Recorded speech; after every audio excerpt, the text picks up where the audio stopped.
This subcommittee will come to order. The chair recognizes himself for 5 minutes for an opening statement.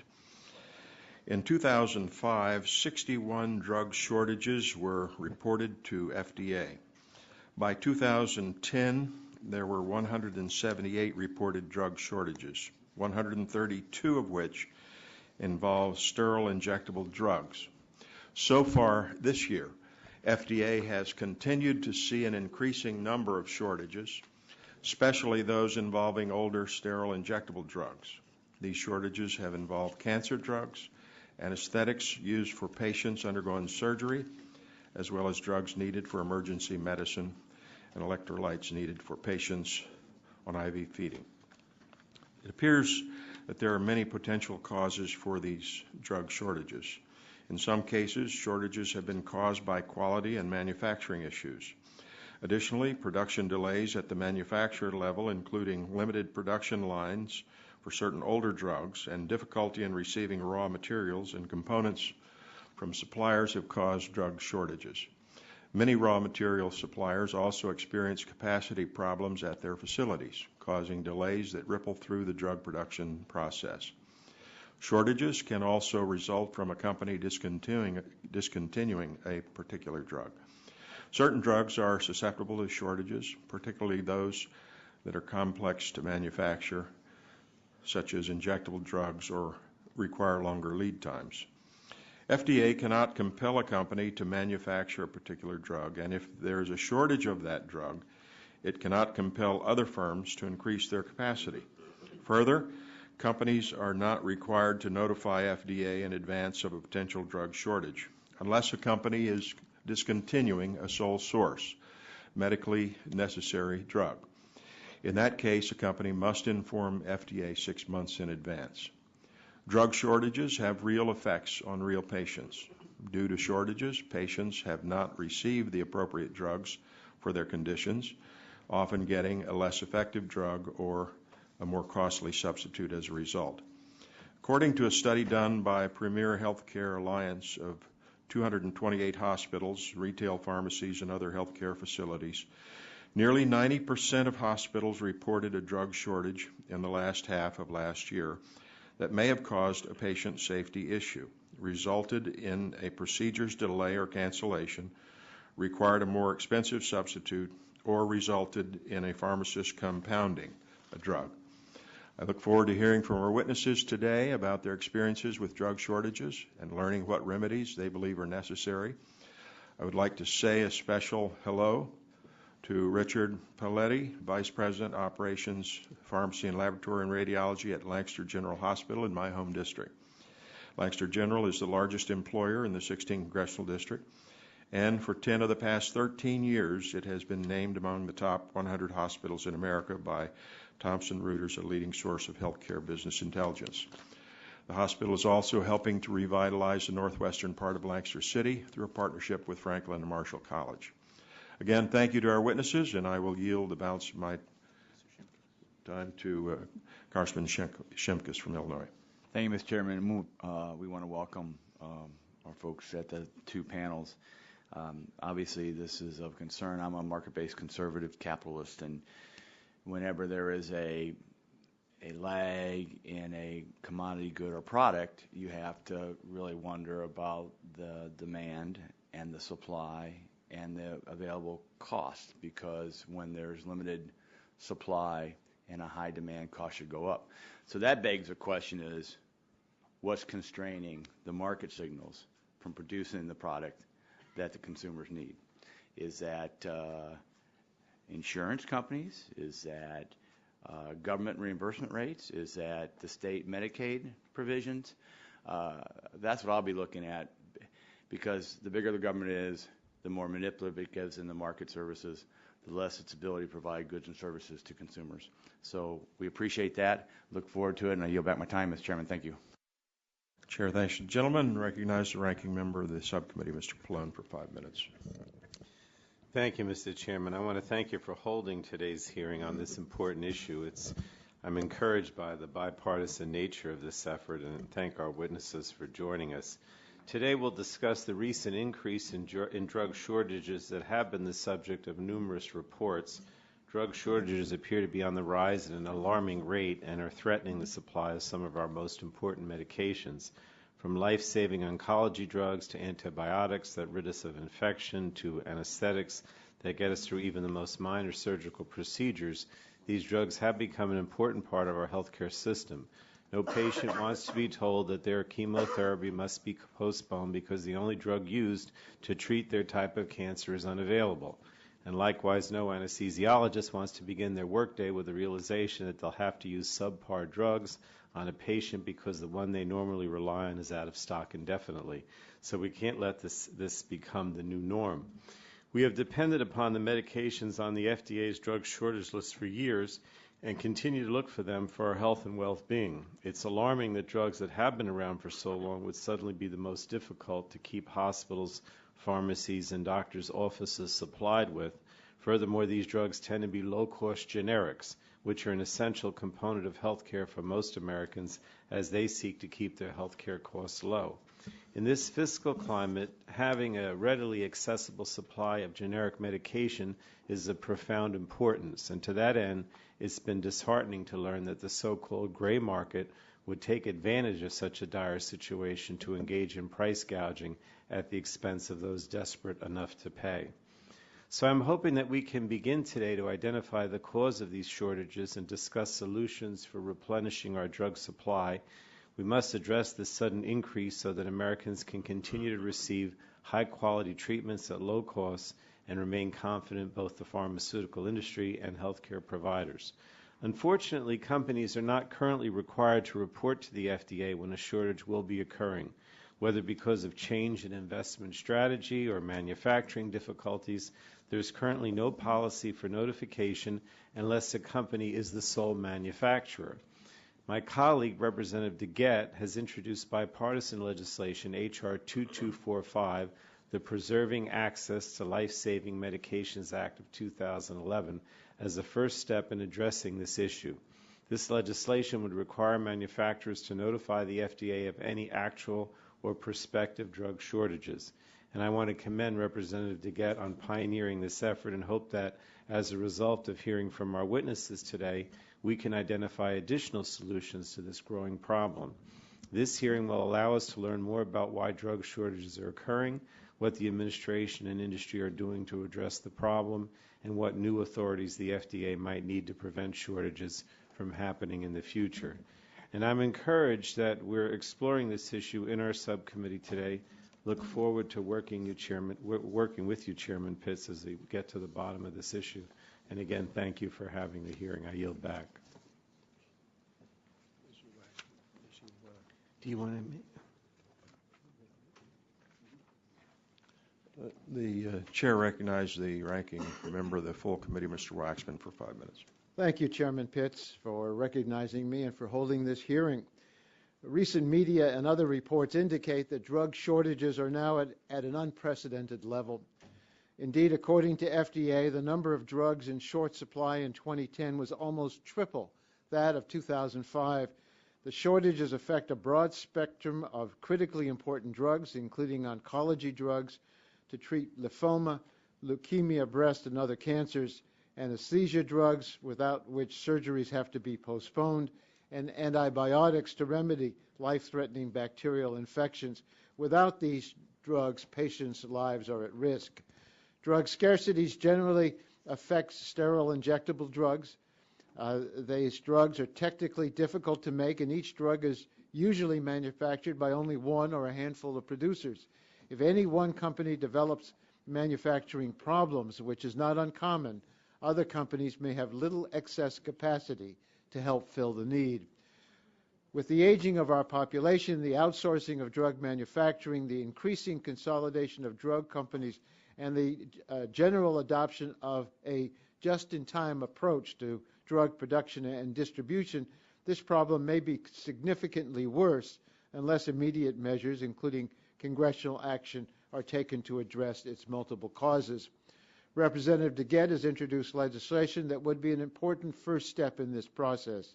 H.R. 2245, the Preserving Access to Life-Saving Medications Act of 2011, would require manufacturers to notify FDA of any actual or prospective drug shortages. Such advance notice would enable FDA to help avoid or mitigate the shortage by both working with the manufacturer and alerting hospitals and physicians of the problem. While this is an important piece of legislation that has broad bipartisan support, I don't think anyone believes it alone can solve the drug shortage problem. So I look forward to hearing from our witnesses today to better understand the causes of what is already a crisis for many patients and to find out what we in Congress can do to help prevent shortages in the future.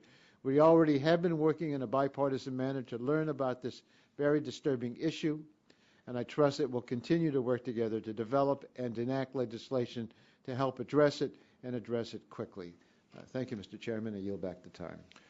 Chair, thanks, gentlemen. That concludes our opening statements. Our first panel will be Assistant Secretary for Health at HHS, Mr. Howard Koh.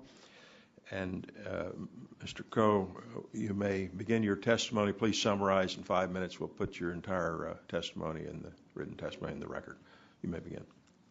Thank you, Chairman Pitts, Ranking Member Pallone, and distinguished members of the committee. I'm Dr. Howard Koh, the Assistant Secretary for Health at the U.S. Department of Health and Human Services. I'm very pleased to be joined here by my colleague, Dr. Sandy Queter, Deputy Director of the FDA Office of New Drugs. As you have already heard, the growing problem of drug shortages is a troubling situation and one that the Department and the Secretary take very seriously. This growing trend has the potential to impact on our entire healthcare system. And as we discuss this problem today, we should always remember that our goal is to protect the health of people affected most by these shortages, patients and their families. And I say that as a physician who has cared for patients for over 30 years. According to the FDA's Center for Drug Evaluation and Research, CDER, the number of drug shortages has been rising steadily over the last 5 years, as you have already heard. And although shortages can occur with any drug, generic sterile injectables currently make up a large and increasing share. And in fact, in 2010, some 74% of these shortages involve these older sterile injectable agents. So these include critical products such as oncology drugs, anesthetics, parenteral nutrition drugs, and many drugs used in emergency rooms. There is no single reason why drug shortages occur. So ultimately, in any given situation, many factors are involved and underlying causes may operate either alone or in combination to cause a shortage. These factors include, but are not limited to, industry consolidation, major issues of quality and manufacturing challenges, changes to inventory and distribution practices, difficulty in producing a given drug, production delays, discontinuations for business reasons, unanticipated increased demand, and shortages of underlying raw materials. These are some of the causes, but more importantly, we at the department are trying to focus now on finding solutions that protect patients. In 1999, the FDA formed the Drug Shortage Program within CDER in an effort to proactively begin monitoring and mitigating, that is, lessening the impact of potential and actual drug shortages. And when the FDA becomes aware of any potential shortage, it works collaboratively with the affected firm to return the product to its usual market availability as quickly and as safely as possible, while striving to prevent any harm to any patient. Although the FDA cannot require firms to continue production of a product or increase production in response to a shortage, it does encourage other firms to do so. FDA also expedites the review of submissions from manufacturers, which may include requests to extend the expiration date of products, increase capacity, use a new raw material source, license new manufacturers, and permit changes in product specifications. The FDA is committed to working with drug manufacturers to prevent shortages whenever possible.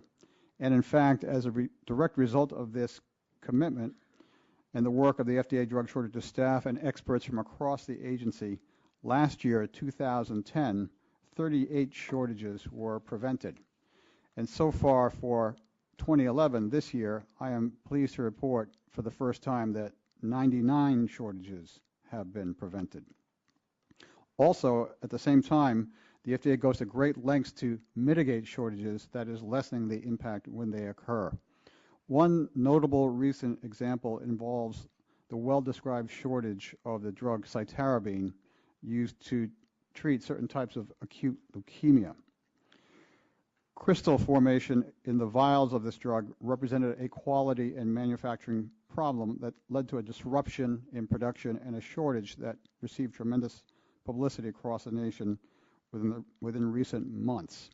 In this case, the FDA worked with the manufacturer, found that if the vials were warm, the crystals would dissolve and the drug could be then safely administered to the patient.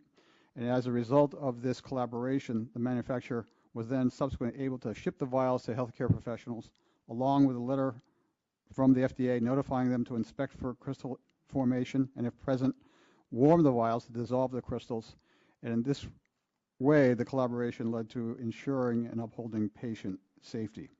So as a result of this work, we can report today that this drug shortage, this well-reported drug shortage, has been recently resolved.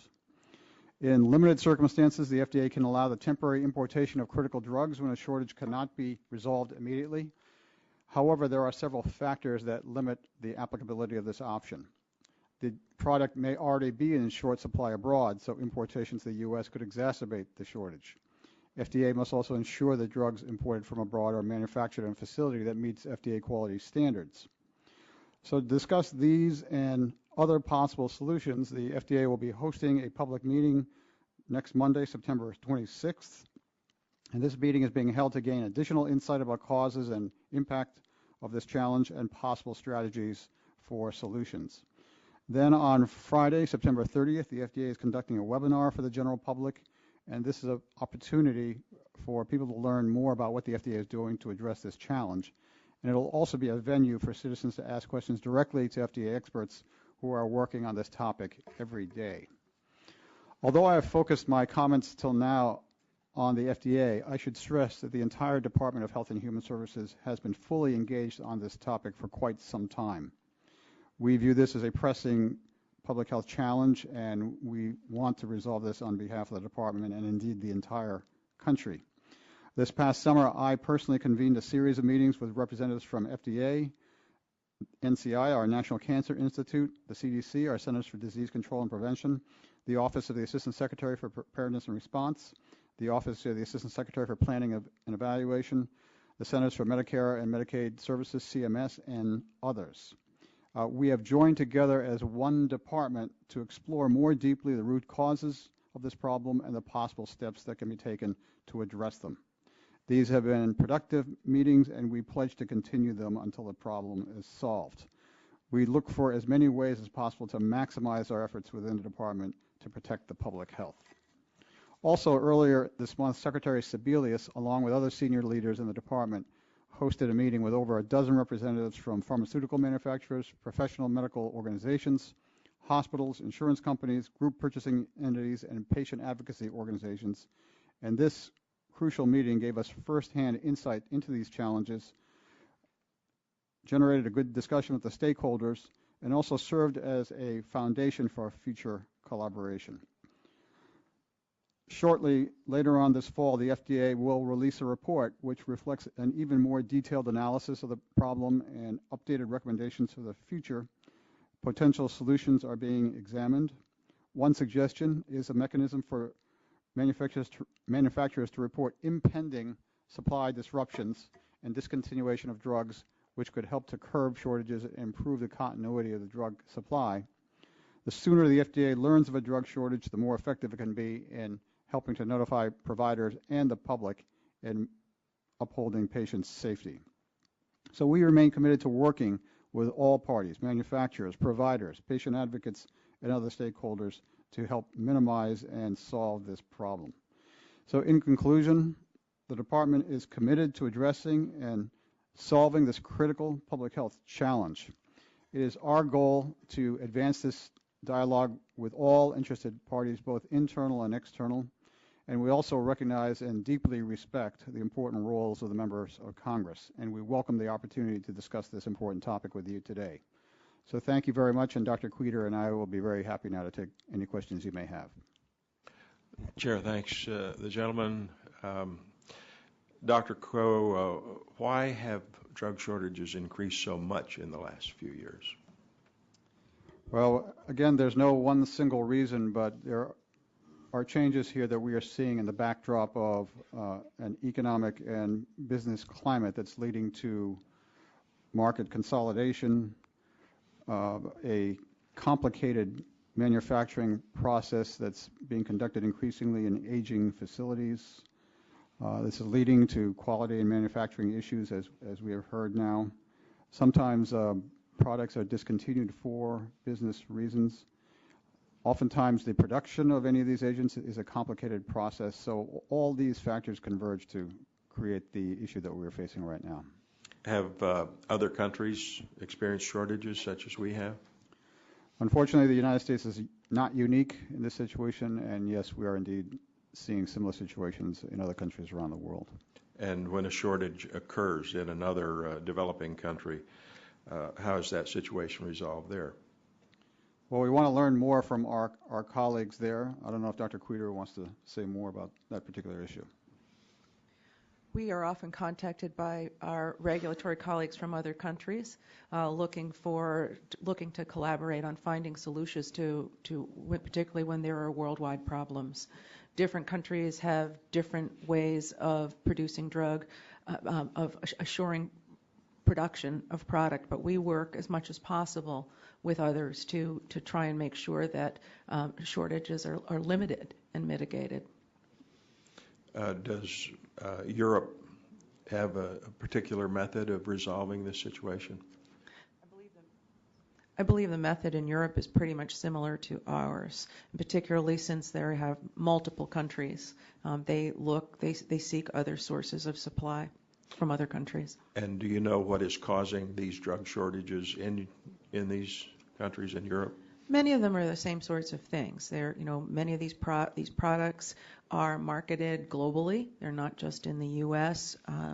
The sources of the drug substance itself most of them are foreign sources. So if there's an interruption of a source in the U.S. at a U.S. plant, if a source in another country, if a manufacturer in another country has the same source, they'll be in the same situation, and everyone will be out looking for alternatives at the same time. Okay, Dr. Queter, what specific steps has the FDA taken to prevent or alleviate drug shortages? First, we tend to learn about in terms of preventing drug shortages. When companies let us know that they are experiencing a problem, it is usually a problem in production. Sometimes it's a business decision to discontinue a product. When they inform us in advance that that's the case, we work very closely with them to understand the problem and assess whether the shortage would be something that would be critical for patients. So, for example, if a company is making a product that 20 other companies make, that's not likely to be a critical public health situation. But particularly for these sterile injectables, that's usually not the case. So we will work with the company to help them develop solutions to fix the problem and avoid an interruption in production. That is not always possible. It's just simply not always possible. When it's not possible and it looks like the company may have to interrupt production, we go to other manufacturers and we talk to them about their capacity to increase their production. They usually can't turn that around on a dime, but we work with them to facilitate ramping up in order to supply the market with usual sources. If it requires, we'll work, and with the original company that's having a problem, we have a number of tools in our kit that we can use to help them address the problem. Dr. Coe gave you an example of the kinds of things that we can do in some cases, to look at the end product itself. If there's a problem with the end product itself, in that case it was crystallization of the actual active drug. And we worked with the company. They got right on the case to figure out why those crystals were forming, what could be done to mitigate that. inform providers, and since then the crystal problem has been fixed. Do you feel you need earlier warning than you currently have? We can always use earlier notification. There certainly are circumstances where things happen and very, very unexpectedly. But the majority of cases of shortages we could have been notified, and in the majority of cases we are not notified in advance. It's getting better. I will say it is getting better. But we still have a large percentage of actual shortages where we were not aware that it was coming. Thank you. My time has expired. The Chair recognizes the ranking member, Mr. Pallone, for 5 minutes for questions. Thank you, Mr. Chairman. I'd like to initially ask unanimous consent to enter into the record the testimony of the National Coalition for Cancer Research. I think you have a copy of it. Without objection, so ordered. Thank you, Mr. Chairman.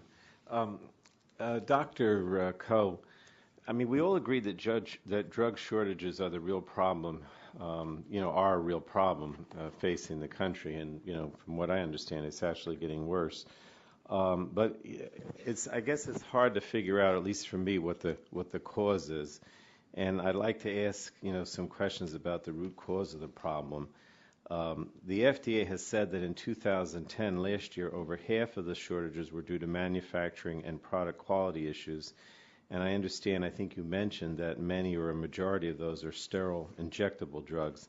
Why would these drugs be prone to manufacturing and product quality issues in particular? Well, many of these products are the result of a long production process, and those production processes are now occurring in fewer manufacturing sites because of industry consolidation. There's also aging of the facilities where this work is ongoing. There are business and economic factors in the background that are lowering the profit margin. So oftentimes businesses will make a decision to perhaps discontinue a particular product for business reasons. And as a result, we are seeing the quality of manufacturing issues, Congressman, that you are referring to. Some of these quality issues are quite disturbing, where we literally are tracking products that have particulate matter, even pieces of glass and pieces of metal in what should be sterile products that are injected into patients. So this is the reason why the FDA continues to uphold this mission of safe and effective drugs, also high-quality drugs in the middle of this challenging environment. Now, Teva is on the next panel, but in their written testimony, they state that it takes 2 or 3 years to get FDA approval for a new supplier for ingredients or an alternate manufacturing site. Is that really true? Does it really take 2 or 3 years to get the FDA approval, and why would that be if it is true? And does it take that long if there's a drug shortage issue involved? Well, let me start, and I'm sure Dr. Queter can add. One of the advances of the FDA in this situation is to prioritize generic drug applications, expedite and accelerate approval in every way possible, particularly if the public health is threatened. So there are efforts to try to advance that time frame. That's also the goal of the Generic Drug User Fee Act, which is under review right now. So these are issues that are very important to the FDA, and they take it seriously.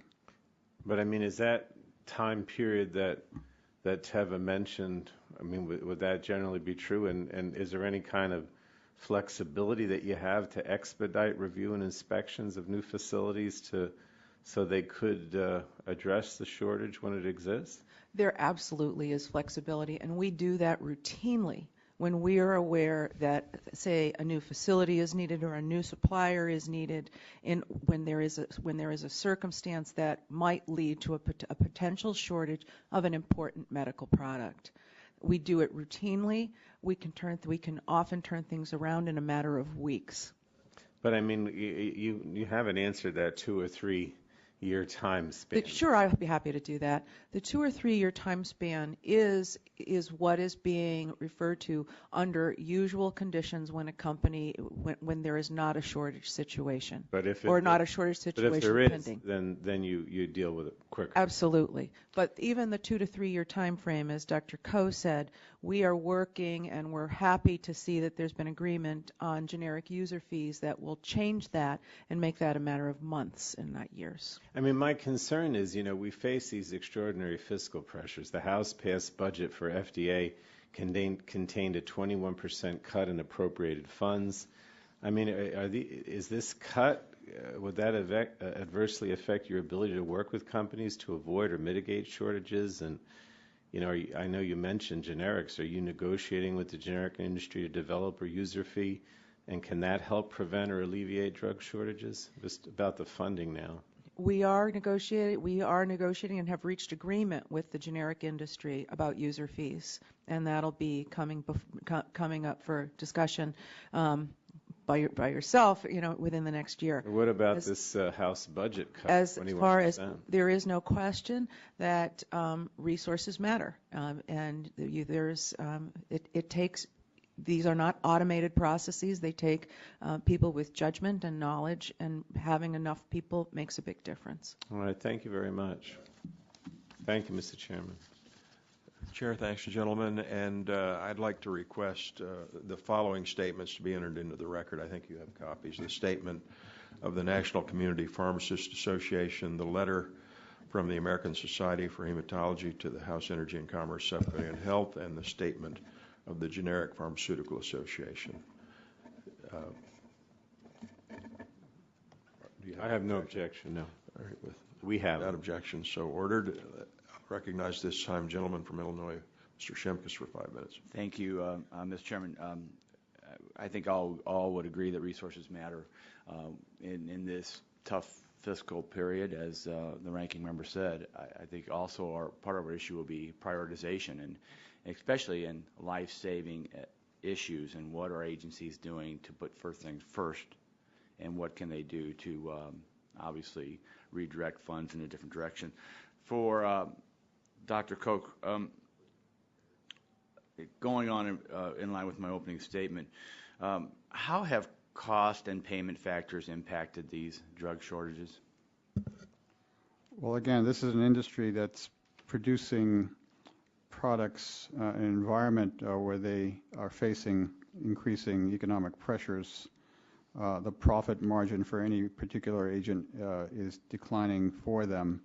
So they have to make business decisions, but also keep their products moving until the decision is made, perhaps to discontinue a product or another. Throwing in the quality and manufacturing issues and possibly delay issues in what's often a complicated production process, it just all contributes to the situation that we're seeing now. And who are the big payers? Well, there's a process where purchasers, hospitals and physicians and providers buy these products, but there are also group purchasing organizations and pharmacy benefit managers who are involved who are trying to drive down the price for understandable business reasons. So these are all the stakeholders involved in the purchasing chain. And I do appreciate your opening testimony, because we had some series of questions, and really you answered them in your opening statement, which is, and I'm just going to highlight. One of the things was a question we were going to ask was closely collaborating, and you gave the example of the drug with the crystallization. I thought that was very, very helpful. The other issue that I was going to focus on was alternative sponsors. And that's where you talked about maybe temporary easing import restrictions, or importation, or I can't even read my writing, temporarily doing something else. But you said that's constrained based upon if there is a shortage overseas of the same product, which and something that we've talked about over the past years, and with Ranking Member Dingo, is the ability to make sure that the drugs that we're importing are inspected by our inspectors, so we know the efficacy and the safety of that. Right. I've always been a risk-based person, saying on the focus point of saying that those that are more questionable facilities ought to get a lot of look. If they have been operating safely and they've been inspected like a U.S. facility every year, then it might make that you could go every 2 years or maybe every 18 months. And that's the whole issue of shifting sources, too, from the more critical elements and safety versus known products and industries that you all have real confidence in. We wouldn't expect you to do that to industries that have a poor record, but those who are, you have really good confidence in. That's the funding issue. You also mentioned, business reasons and aging facilities, and I think you mentioned increased regulations. Is that part of your testimony? Well, the standards, the quality standards that the FDA puts forward in areas like this have been unchanged for the last 4 decades. And in fact, the FDA has really gone the extra mile, in my view, to show tremendous regulatory flexibility here. So again, since we can't require any manufacturer to do much of anything, all we can ask is for information, communication, collaboration, and then the FDA shows maximum regulatory flexibility. This rewarming of the cytarabine that I mentioned to you is one example. Filtering out particulate matter, so again, that these medications can be used and not put aside is another example. Yeah, and I only have 12 seconds Sure. left, and I wanted to focus on, I'll go back to the statement, the testimony, because I did scribble a note, something of comment on increased regs, and I'll have to go back and look at that. But why doesn't the shortage of a product in this sector then send a increased price signal to manufacturers for them to then produce the good? Well, we have come to learn that the standard economic principles of supply and demand. And the question is, why is that distorted? I think that's the basic fundamental question of this problem. What has distorted the fundamental principles of supply and demand? And my time's expired, but I think that's the heart of this issue. I yield back my time. Would you like to respond? Sure, and I'm sure Dr. Queter can add too. First of all, these agreements are made often through these long-term contracts, and so also this whole process involves multiple stakeholders, especially and including the pharmacy benefit managers and the group purchasing organizations. So it complicates this environment and sort of does not make relevant the sort of standard supply and demand economic principles that we'd see in other businesses. Dr. Queter? Yep. I would say, you've said what I would say. Thank you. Chair, thanks, gentlemen, and recognize the gentlelady from Illinois, Ms. Schakowsky, for 5 minutes for questions. Thank you, Mr. Chairman. I too am sponsor of the DeGette legislation that would ask for early notification. Just wanted to mention we actually have a Chicago-based injectable drug company, Hespera, that has endorsed the bill, and they already do many of the things, including proactively reporting to the FDA about potential drug shortages. You've explained, Dr. Coe and Dr. Queter, the advantage of that early notification. Let me just raise a question that some have raised. Early warning could exacerbate the problem and lead to hoarding of critical drugs. Is this anything we need to watch out for, account for? I'm hoping that is not the result of this legislation, obviously, which I support. Have you heard of that? Is that? I'll respond to that question. When we are notified of a potential shortage, we do not automatically turn around and put that on our website and notify the public of a potential shortage that might do exactly, which would have the opposite effect of what we want. We judge very carefully when is the right time to make a public announcement about a potential shortage? First, we assess what are we talking about? Is this a true product shortage, or is it an imbalance in distribution? Because sometimes you see things that seem to be in shortage in one part of the country, but there's plenty of it and more so in another part. So we take that potential for making things worse very, very seriously. We, meanwhile, are working on it to assess it and assess what we might do to mitigate it if it is real. If it is real, we usually announce the fact that it exists and try to let the public know what we are doing to try to address it. So early notification then is something that is a very useful tool. Right. Early notification to FDA is a very useful tool. We see that as different than early publication. Got it. Let me ask you this. The FDA has limited authorities. Let me run through some of those. At this point, you can't require manufacturers to do this early notification. You have no authority to require companies to increase production of a drug during a shortage. You can't impose an allocation plan when a shortage causes life-threatening conditions, and FDA has limited ability to post timely information on its website for healthcare professionals and patients regarding reasons for shortages and timelines for resolution.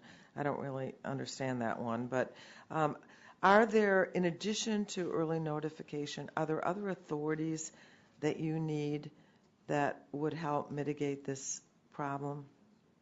I think the most important thing, there are two things. One, the early notification is something that helps us in the mitigation and prevention greatly. What we need to be able to do is we need to be able to have the industry assure that they are making a quality product and upholding their responsibility to produce high-quality products where these things won't happen. Our goal is to prevent even the potential for a shortage from occurring. Not always possible. In the case of many of these threatened and real shortages, these are, as Dr. Koh said, these are in plants that manufacture multiple products. If you look at the record, the things that led to the actual problem with production are things that we have been telling the companies about in routine inspections for years, but only became critical, that they needed to address these, modernize, so that they could continue producing quality product without a glitch. So that's first and foremost from our standpoint, assuring that we are aware so that we can step in and use every possible communication tool and flexibility and regulatory actions. Let me just ask you, to what extent is the issue of business decisions? What percent of those cases where we have shortages would you say this is a business decision? I can't give you an exact percentage. I'll be happy to provide that. Is it a major issue, and is there anything that we can do about that? I would say that it is not, in the case, that is not the major issue. Okay. I would say by far and away, the more common scenario has something to do with manufacturing and product quality. Thank you. Thanks to both of you for being here. Thank you. Chair thanks the gentlelady. Recognize the gentleman from Kentucky for 5 minutes for questioning. Thanks. Thank you for being here. I was going to follow up a little bit on Congressman Shimkus. I mean, you answered a lot of the questions in your opening testimony, but I had a group of oncologists in the other day. So these aren't people that make drugs. These aren't people that sell drugs. People that are FDA issues or whatever you want to. These are guys who just are taking care of patients. And they say they literally have to make choices about who they take care of because they don't have the drugs available. So I asked kind of the questions that, well, I can't believe a company won't make them if you have the demand for them. And they told me that this particular type of drugs, the generic, are priced different in the federal government. So the Medicare actually has prices these different than other drugs. Was that what they were saying was true, or? Well, I can start with that. And first of all, Congressman, thank you again for your attention to the patient. This is a dire situation for patients, and I have actually trained in cancer as well as other fields, so this is very personally and professionally important to me.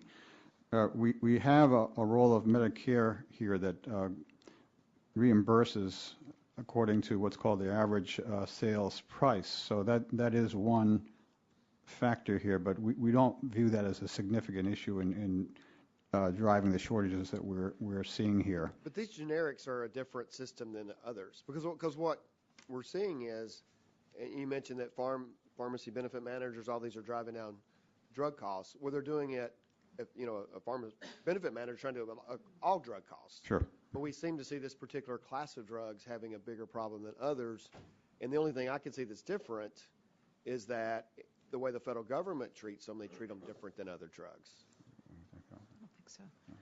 These are, I'm not sure I can answer your question, but these are generic drugs. They are off patent for the most part. There are some that, so they're at a point in time where the profit margin for the drugs generally, because they are generic and you can have multiple manufacturers, is lower. Right.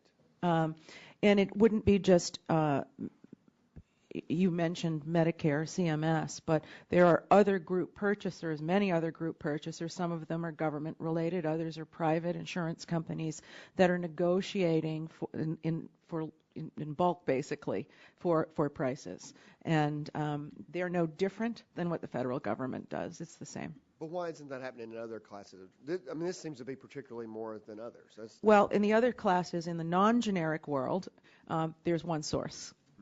And so they're in a great bargaining position because they are a sole source, the innovator product. They have a patent. But they are priced down. There is a different system for generic drugs and Medicare. They tend to be priced lower.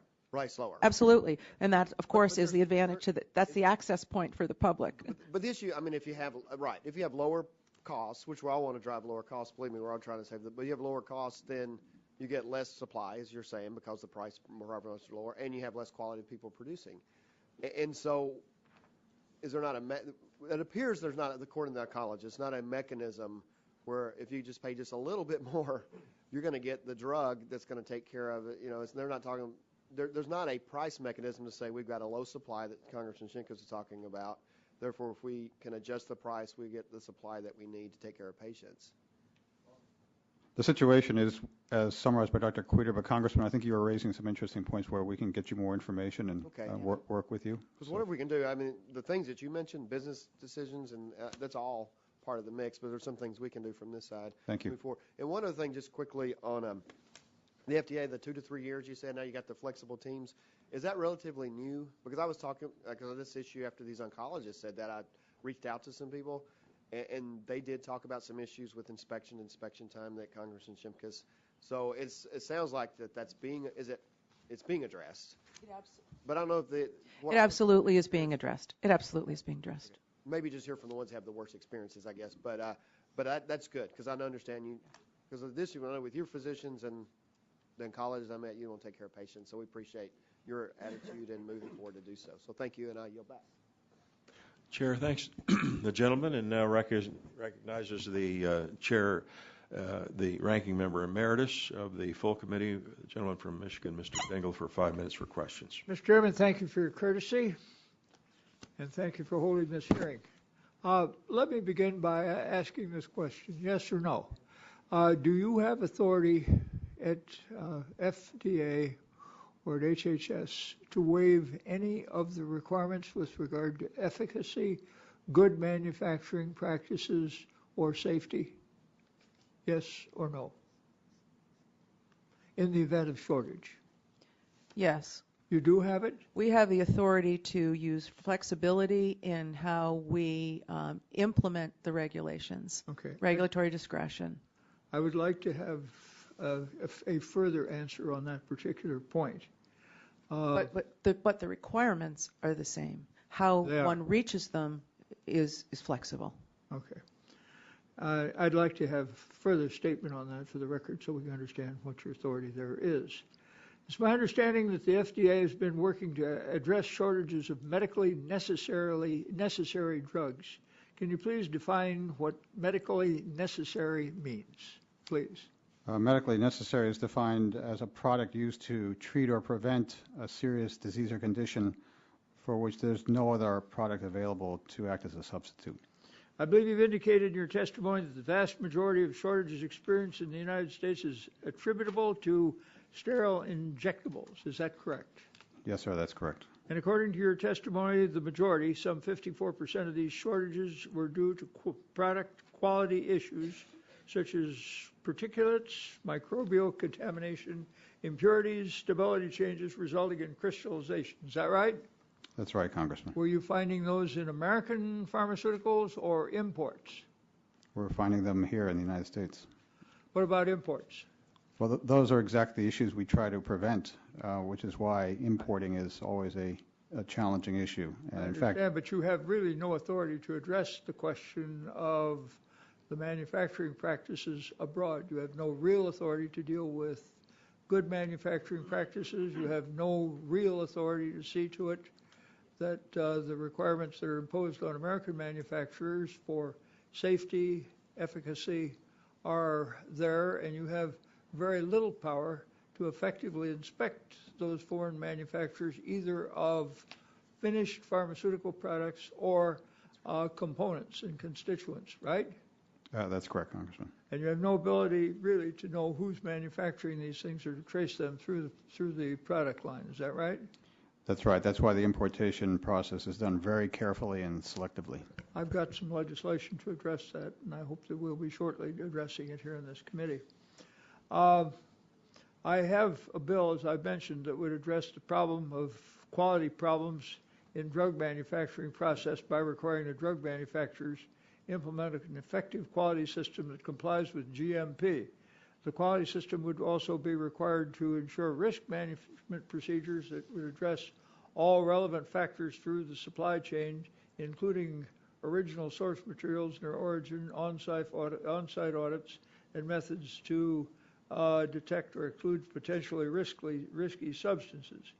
Do you believe that enactment of such manufacturers would also have to maintain records and establish that the drug was manufactured and distributed under conditions that ensured its identity, strength, quality, and purity?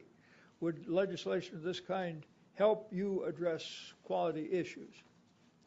Yes, tracking quality every step of the way would certainly uphold patient safety. This is a matter on which I've worked with the gentleman, my colleague, Mr. Shimkus.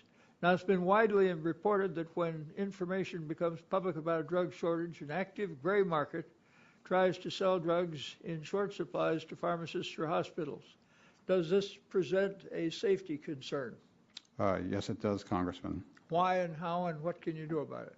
Well, this is largely unregulated. The Federal Trade Commission is involved to some degree, but unfortunately... They don't have the expertise that you have, and would you submit to us a proper answer informing me what we have to do to address that particular problem? I'd be happy to do that. Mm-hmm. Now, when drugs are purchased in the gray market, do we know if these drugs have been stored properly to ensure effectiveness, whether the drugs have been diluted or whether the drugs are free of filth, contaminants, or adulterates?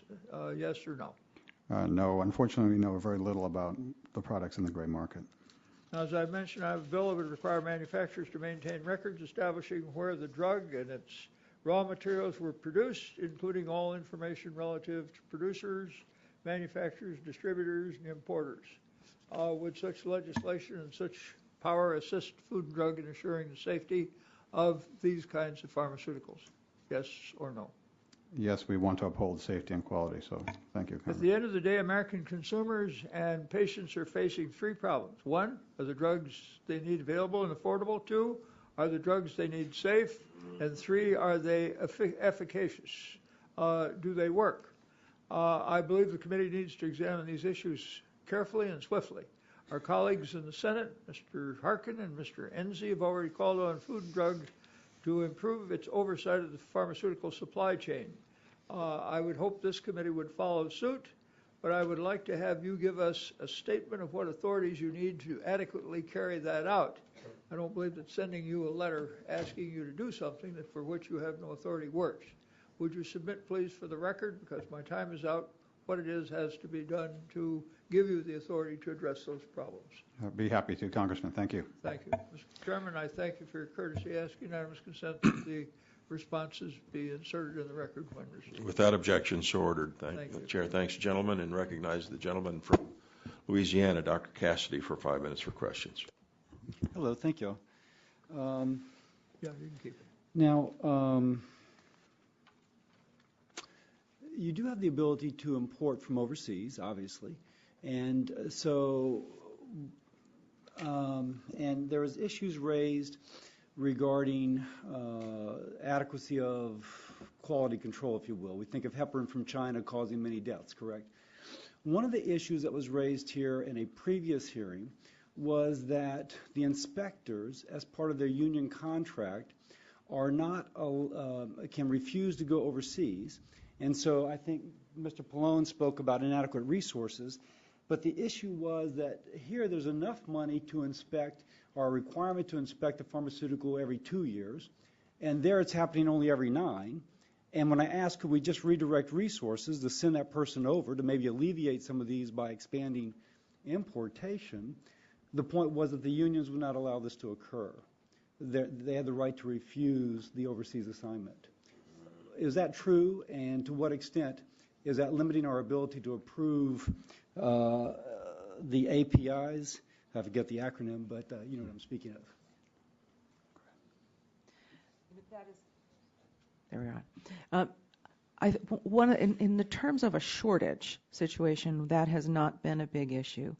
For the most part, when we have a circumstance where some inspection activity is necessary in order to prevent a drug shortage, we find that our staff are extremely cooperative and willing to roll up their sleeves and step in.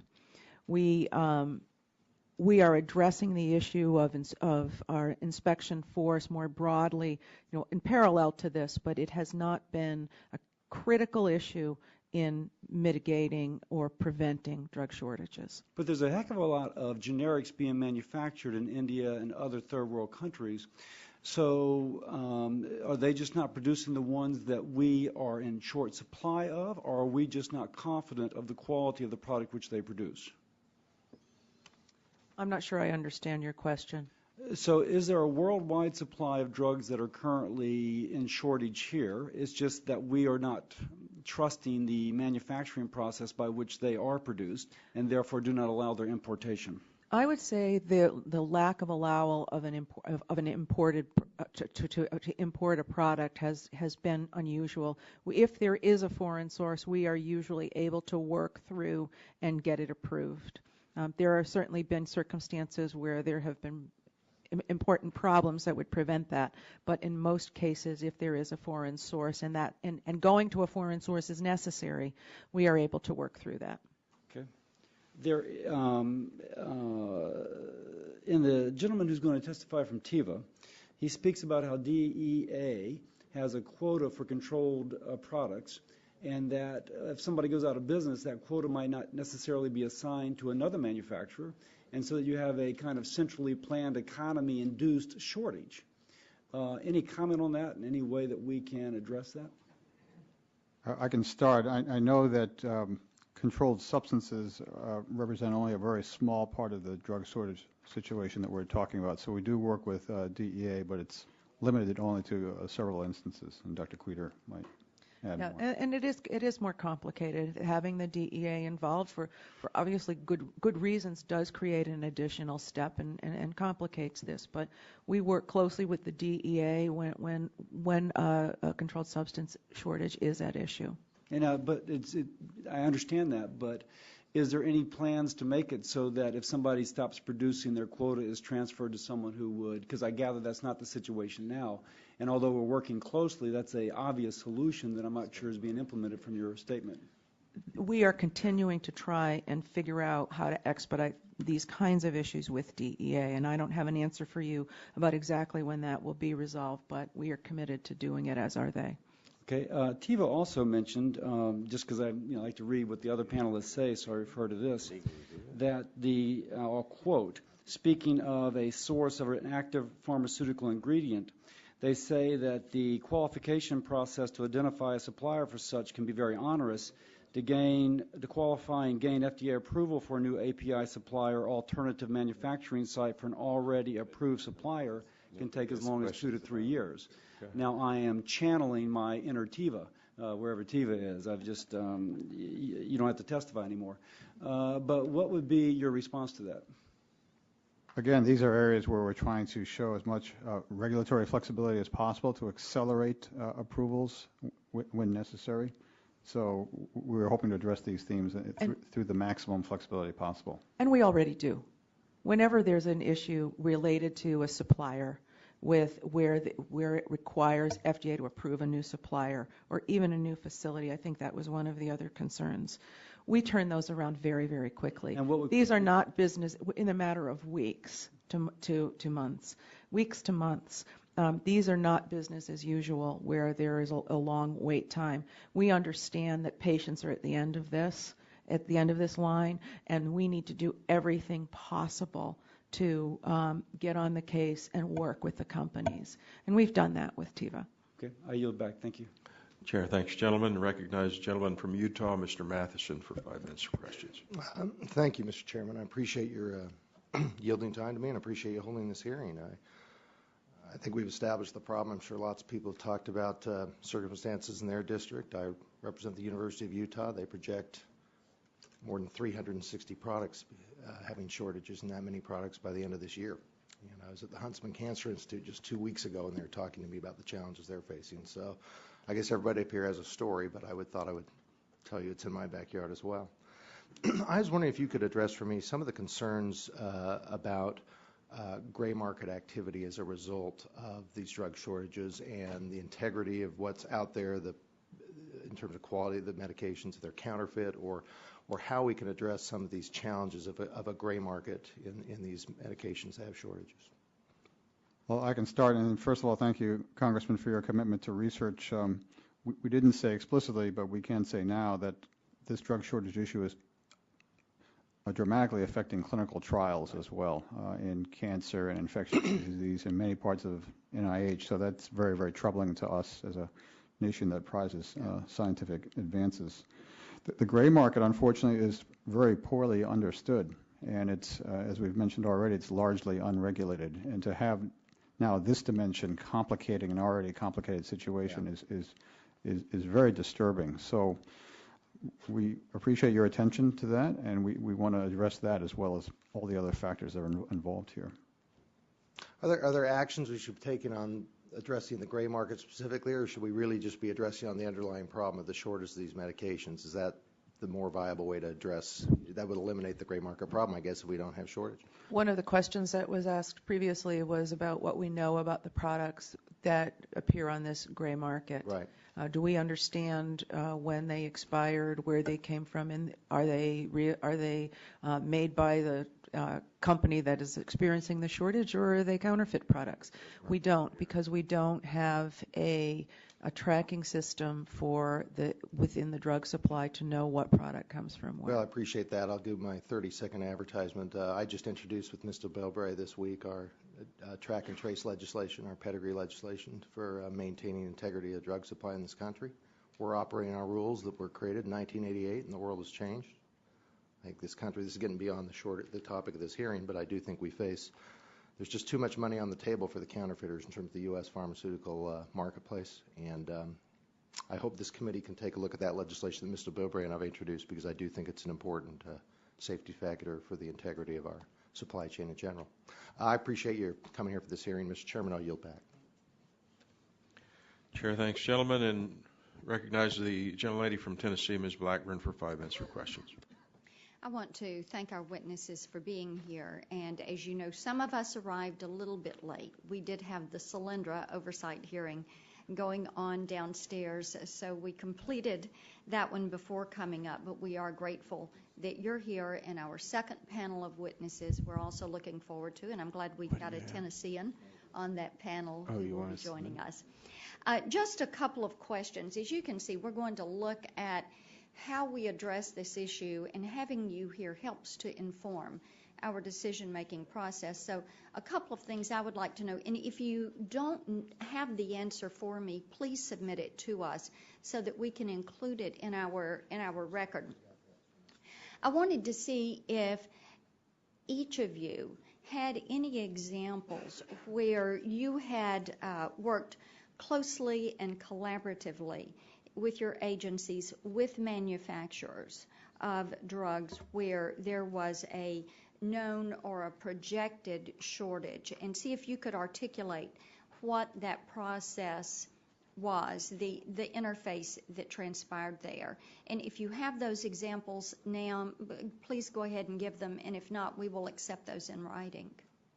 So, Congresswoman, I can repeat the example that we're very proud to share actually here for the first time that had to do with cytarabine, which is a life-saving drug used for acute leukemia. And this shortage received tremendous national publicity and represented a dire challenge for cancer patients.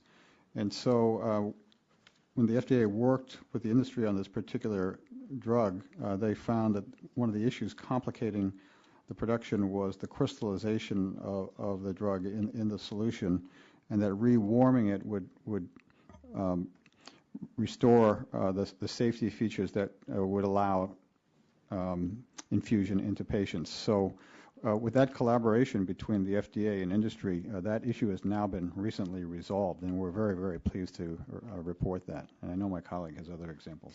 I'd actually like to expand on that one because before the issue of the crystals in the vials, where the cytarabine shortage began was it was being made predominantly, it was being made by 3 companies, but it was being made, the majority of the supply was by one firm. They were experiencing significant production delays. So what FDA did was we contacted the other manufacturers to work with them to increase their production in order to be able to supply the market. In the course of them increasing their production and trying to produce product rapidly, the crystallization occurred in both facilities. Then came in so that preceded the crystals. We then resolved that activity as well. So in that case, we also, when there was concern about whether we would find a solution to the crystallization, we also investigated alternative manufacturers, whether there were any overseas. We were not able to identify any alternative manufacturers. They were all U.S. firms. Let me interject there. Do you have examples other than this one? Are there examples where you've worked with some of those alternative manufacturers and brought them into the fold? And then once you identify that there is a near shortage that is approaching, do you think there is a way through the production process or the compensation model to provide incentives so that you have a more predictable supply? Well, another example that we can provide for you, Congresswoman, has to do with propofol, which is an agent that's used in anesthesia. And when those shortages started occurring, the FDA could facilitate temporary importation of a substitute agent to help ameliorate that situation. So that's yet another example, and I know the FDA has many others. The economic issues here are so complex that offering any economic solution really requires first a careful analysis, and we're trying to do more of that, especially through our Assistant Secretary for Planning and Evaluation. And we hope we can come out with some more definitive recommendations for you in that area in the near future. Thank you. We appreciate that, and in the interest of time, I'll yield back. Chair, thanks, gentlelady, and recognize the gentlelady. Ms. Myrick for 5 minutes for questions. Thank you, Mr. Chairman, and thank you all of our witnesses for being here. I was also at another hearing, so I'm sorry I missed your testimony and some of the questions. Like everybody else, our area is experiencing the same problems, and our doctors, we meet with them constantly, but particularly in anesthesiology and oncology, as you well know, we have the same problems. And it is scary from the standpoint of what could happen with somebody if they're given another drug that really doesn't either work or they're, have a reaction to it or something. So we hope, and thank you very much for any efforts in trying to get to the bottom of it.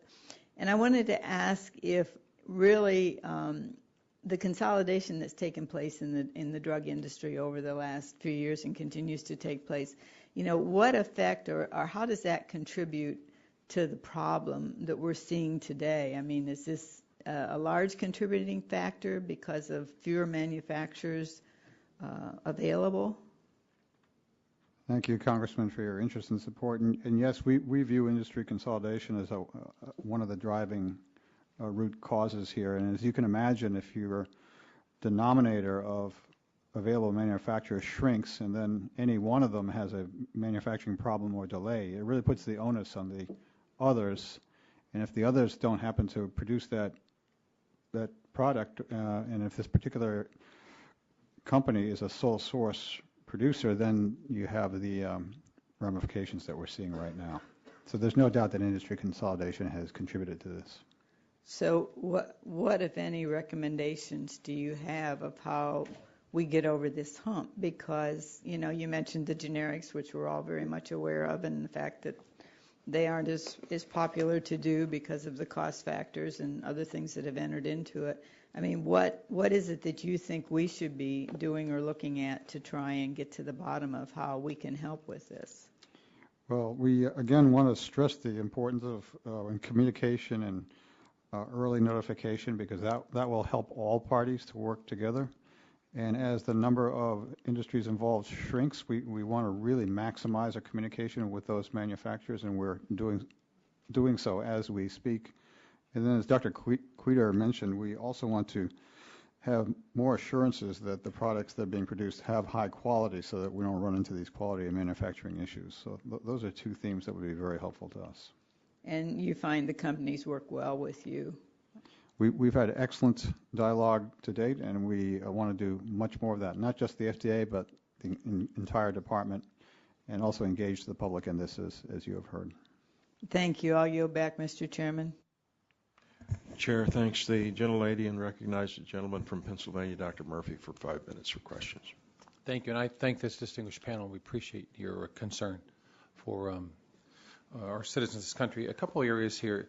Are you meeting with the manufacturers? And I want to ask a couple questions to find out here with regard to what are some of the causes of this drug shortage. You've laid out a number of these things very well, thank you.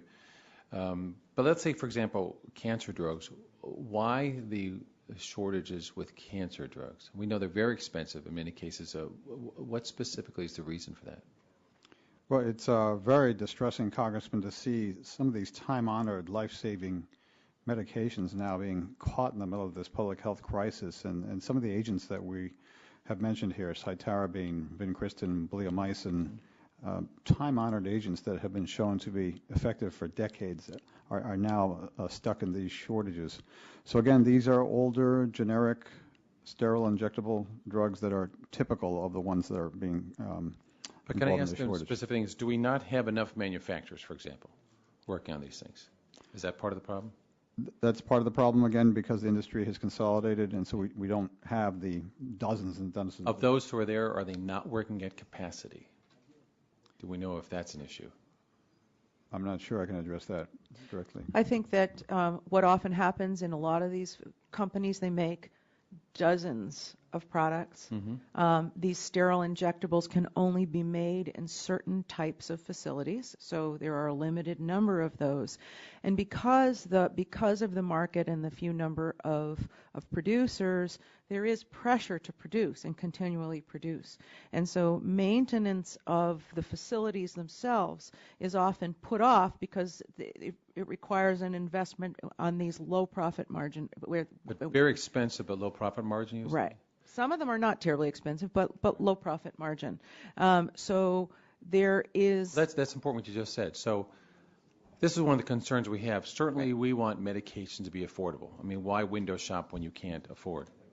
But in our push to make sure that drugs are affordable, are we also tripping over ourselves? Is it hurting the patients when we say we want there to be such a low profit margin that it ends up backfiring and we don't end up with the medications to save lives? Is that part of our policy that's getting in the way for us? Well, thank you for posing those questions. And obviously, ultimately, our goal is to protect the patient and give timely delivery of life-saving medications. Is that something, though, that, and even if you don't have information today, is that something that you could advise us on? I'm looking for anything kind of politics in this. I really want to know from the standpoint of myself as a healthcare provider, if we're doing something that is saying we want drugs to be affordable, but we're cutting the price so much that people don't want to make them, That's a serious concern. And so my question is policy interfering. If you can't answer that today, I just want to know if you'll get back to us with that. Sure, Congressman. Those are precisely the issues that we are wrestling with as a department and as a country. So thank you for posing that. And I say this from the standpoint of, look, oftentimes what goes around the hill is lots of accusations in politics. We can't afford to engage in any of that on these life-saving issues. And so I'm trusting you to give us those honest answers, and I really appreciate it from one colleague to another here. Thank you so much, Congressman. And also, with regard to inventories, I'm hearing that hospitals saying they're having a hard time keeping their inventory. It's not an issue that they're not purchasing enough, correct? Or is it that if a hospital says we can't have some of these things in supply because it may be too expensive or too difficult for us to keep these in inventory because of special requirements for how to maintain them, how to secure them, the special conditions under which they might be, is that part of the problem too? They may not be ordering enough because for themselves it's also very expensive? It can be. I believe that it can be a problem.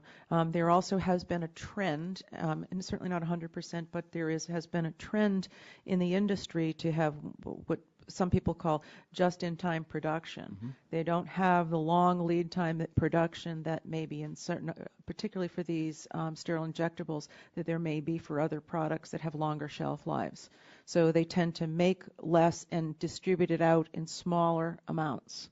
Mm-hmm. Which certainly contributes to hospitals not being able to maintain a supply in addition to a large supply and cushion in addition to what the other concerns that you mentioned. And again, that just-in-time inventory is one where they're thinking that if they also have a small margin. I mean, it's one of these things. Look, we understand healthcare is expensive.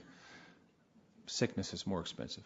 And we all want to work together on that. And so I do appreciate and look forward to seeing your information on this. Thank you very much. I yield back, Mr. Chairman. Chair, thanks, gentlemen, and recognizes the gentleman from Georgia, Dr. Gingrey, for 5 minutes for questions. Mr. Chairman, thank you very much. I'm sorry I missed a lot of your testimony, witnesses, but thank you for being here. Let me first address to Secretary Coe. In your testimony, you cite that there were 178 drug shortages in 2010, and that sterile injectable drugs make up a large and increasing share of these shortages. And by my count, roughly 132 of the 178 were for sterile injectables. Of these injectable drugs, can you tell me how many were in shortage in previous years? Has this been a long-term problem or just more recently?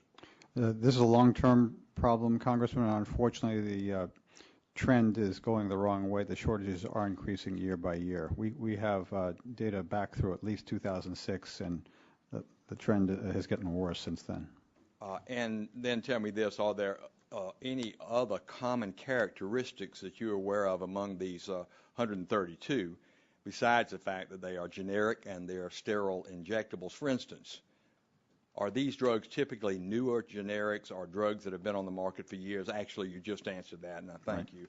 Well, the other thing on that is, are the profit margins typically very low, or any other issues that you might be aware of? So on our first question, Congressman, the irony here is that these are older generic drugs that we understand are very helpful, if not life-saving, and so that to have this situation is really quite ironic and tragic. And you're right, there is an issue with respect to business forces here, and the profit margin is understood to be quite low for many of these individual products. And my last question can go to really to either one of you, Mr. Secretary or Dr. Queter. Am I saying that correctly? Good. Help me understand something. Mr. Shimkus earlier addressed this. Many of the drugs we are talking about are these older generics, not just the sterile injectables, where the profit margins can often be very low. These low profit margins can oftentimes lead to a very little competition, or even drugs for which only one company makes the product. Ms. Shimkus raised this point about the market prices, and I understand maybe Secretary Coe, you tried to answer this for him. I just want to be clear. Do you, either one of you, have any thoughts as to why you get to the point where there's a limited number of manufacturers of a particular generic, why the prices at that point remain low? I mean, the market should be able to work, the market of supply and demand, And obviously, when a brand name drug, which is very expensive, first goes generic, and you have several manufacturers jumping in and producing that generic and at a much, much lower price.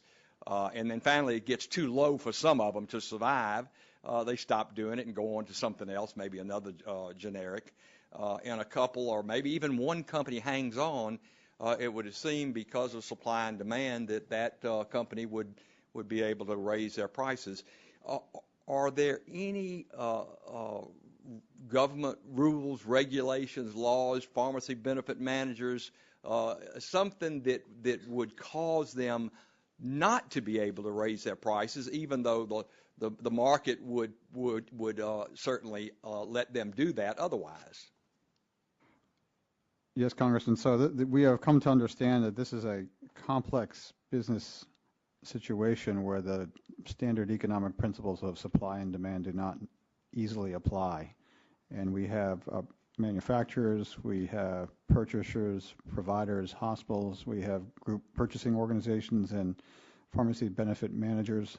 So we have multiple forces here all working to the final outcome that ordinarily you would see with a shortage, a rise in price and profit, but that doesn't apply here. So this is why we need the extra analysis that our department's doing and others, and we welcome new information and modeling to really help us understand the root causes better. Dr. Quita? I think the questions that you raise are exactly some of the questions that we have as we really try to understand the roots of this problem. What are the things that could be done to try and prevent these shortages from occurring or even being at risk in the first place? Well, I thank both of you for those answers, because the federal government tries to do the right thing in many instances. I would hope in all instances, and it seems that far too much of the time they screw it up. And so that's why I ask you those questions, and I hope that you'll continue to look at that so that market forces can continue to prevail. Then I don't think we'd be faced with these shortages.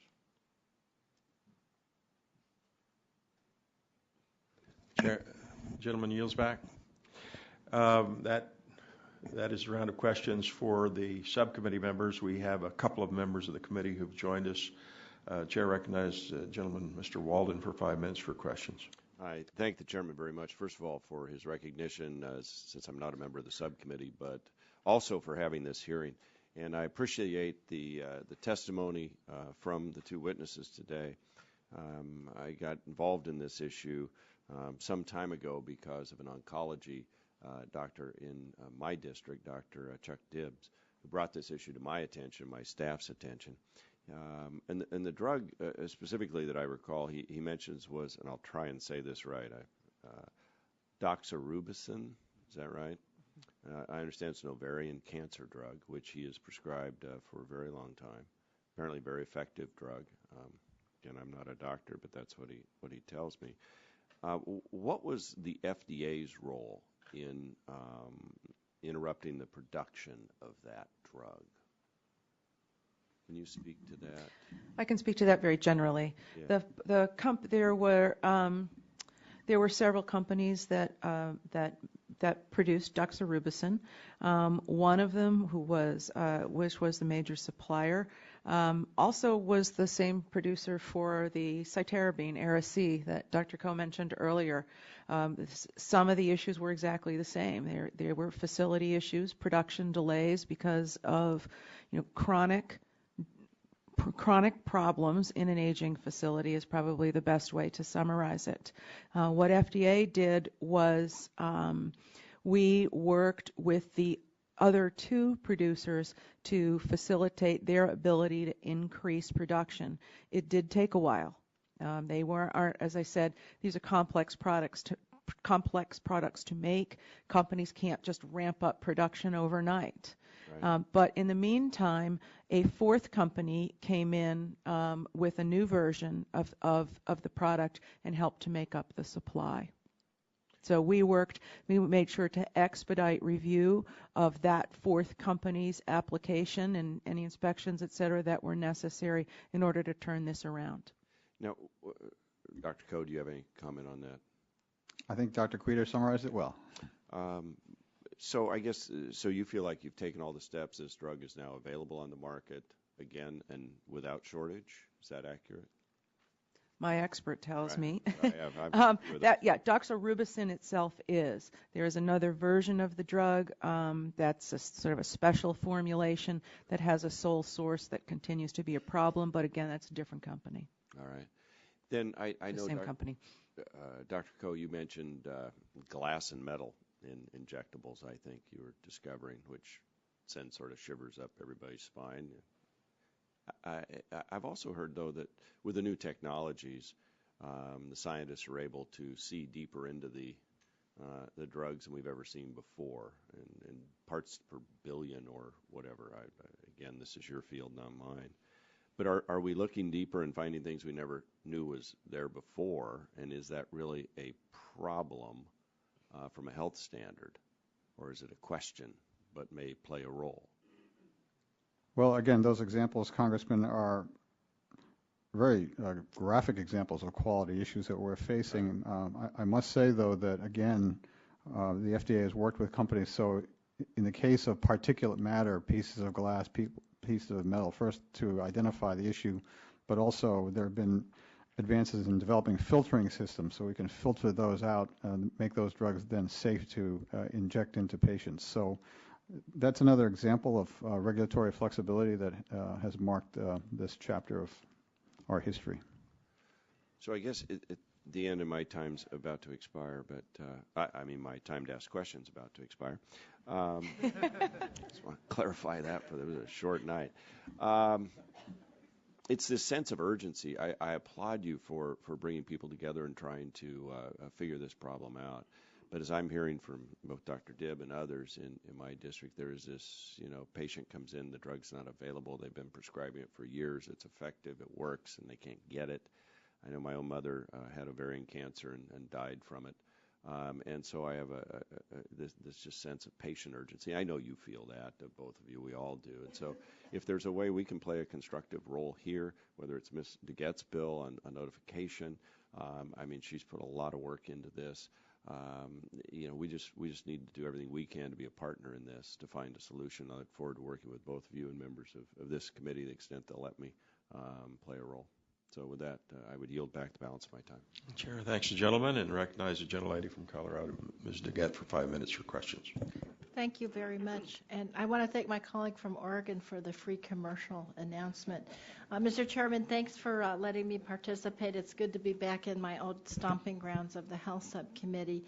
And as I know you've been discussing, Congressman Rooney and I have introduced in a bipartisan way the Preserving Access to Life-Saving Medications Act, which creates an early warning system between FDA, drug companies, and providers so that we can respond to these drug shortages quickly and efficiently. Do I think that this bill will solve the root problems of the drug shortage crisis? No. But do I think it's a necessary first step? Absolutely. And I appreciate the witnesses coming here to talk to the members of this committee. This bill came up because Mr. Rooney and I independently were going around meeting with our hospitals and our doctors, and suddenly they started saying to us, I was in the middle of a chemotherapy treatment of a child, and suddenly I couldn't get the drug. And it just seemed to us that this, I'm sure it didn't happen immediately, but it seemed like it did. Doctor, you're shaking your head. Do you want to comment on that? Well, to the prescriber, they're not following, websites. They just know that they can't get the drug, and they have a patient who is ill and needs it today or tomorrow, and not in 2 months when the supply can be re-upped. And that's a very difficult position to be in as a physician, and even worse as a patient. And is there some reason why these shortages have increased recently? Either one of you? We're trying to understand that. Some of the things that we have identified is that these are products that are complicated. Most of the products that have been problematic are complicated to produce. Yep. There are a limited number of producers, and they are all working, many of them are working in facilities that are aging and have had chronic challenges in maintaining production, Okay. product quality. Yeah, and I think before I got here, Mr. Chairman, you discussed the current system, which is reporting system for companies that don't have competition, and it's a voluntary system. Even though it's much more limited, it's really worked. In 2010, 38 drug shortages were avoided when the agency was given advance notice. And I just want to give a couple of examples. In August of 2009, Hospira notified FDA of their intention to discontinue the drug potassium phosphate in 2010 due to low volume. The drug is often critical for neonatal care. Hospira received a note back from the FDA drug shortage in September 2009 thanking them.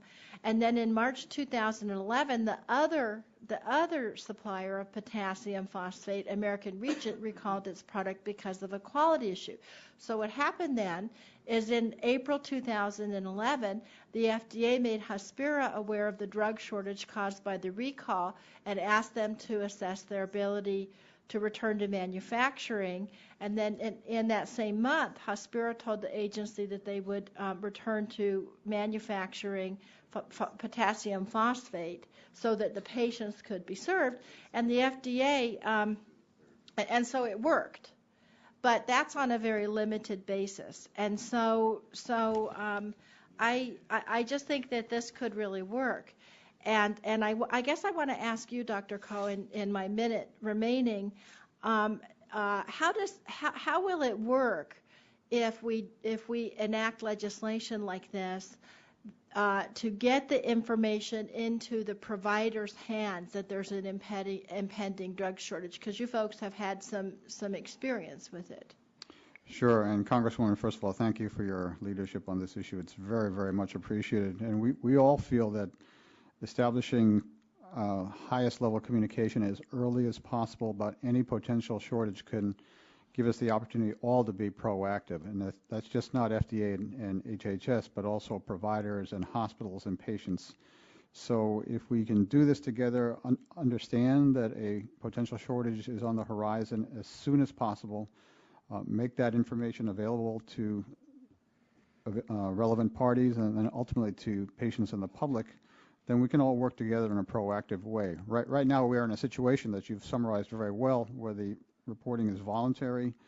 Oftentimes the FDA does not know until too late, and then patients are stuck in this dire situation, which is just not acceptable. So we are looking forward to greater emphasis on early notification and communication. Great. Thank you so much, Mr. Thank you. Chair. Thank you, Congresswoman. Chair, thanks to gentlelady. Before we go to panel 2, we have one request for a follow-up. For panel 1, without objection, we'll let Dr. Cassidy ask that follow-up question. Thank you. We had actually, my office had looked into, I think maybe vincristine, and there was a problem that we heard back from you of endotoxin being in the product, and it was unclear where in the manufacturing process that endotoxin had been introduced. Now, obviously that's an issue, and frankly, I called my constituent and I said FDA did the right thing. We don't know where the endotoxin was introduced. It's very disturbing to me that endotoxin should be in the product. So we're kind of euphemistically speaking about manufacturing problems, but really they're significant. So is it a pattern when we're saying manufacturing that no, there's actually some sort of contamination such as endotoxin for which in their GMP they do not know where it's entering? Because that's a process problem that is of tremendous concern. The answer is yes. That's exactly the kind of thing that we're concerned about. When you find end product that has endotoxin in it, the first thing one needs to do is figure out how that endotoxin is getting in there in the first place. And there are multiple steps in production where that could be occurring, but figuring it out is not easy, and it can take a very long time to determine that, and then a long time to fix it. So, and it's particularly, we see this with metal shavings in medicines, glass shards in vials. all things that would be unconscionable to give to patients. But the key is being on top of those good manufacturing practices and maintaining facilities to avoid those kinds of events. And where you have facilities that are in 100% production mode all of the time, it's often difficult to maintain your facilities and modernize them that in a way that's needed to, again, assure that for a company to assure that they are producing a reliably high quality product. Thank you, Mr. Chairman. Chair, thanks, gentlemen. I believe Ms. Plone has a follow-up as well. Well, Dr. Coe, as Mr. Shimkus said earlier, classic economics would suggest that when a product is in demand, prices should rise and the market establish a new equilibrium. Yet we're now in the 7th consecutive year with more shortages than the year before. So I'm also curious why the market has failed to establish an equilibrium, because both Mr. Shimkus and Mr. Guthrie discussed public program pricing constraints, and as I understand these constraints, they apply to brand name drugs and not generics. Is that correct, that they only apply to the name brand and not generics? Well, Congressman, those economic issues are precisely the ones that we are analyzing right now, and we have, especially our Assistant Secretary for Planning and Evaluation and health economists, looking at the economic principles and the modeling that could help us predict where we need to go in the future. So thank you again for raising these issues. These are very, very complicated business and economic models we have come to find.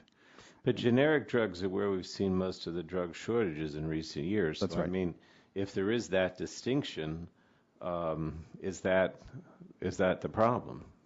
Well, we do know that it's older generic sterile injectables that are making up about 3/4 of these shortages, and so that's where we are indeed focusing our attention.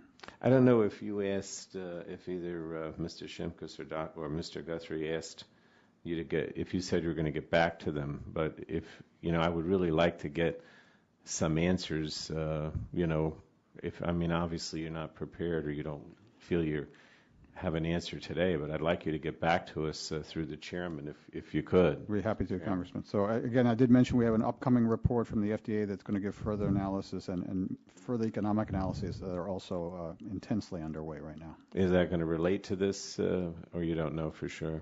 Well, hopefully we'll get a better understanding of root causes and then, of course, all right, but if Mr. Chairman, if he could get back to us on that, because I know many of us have sort of asked the same question. Sure. And really would like to know.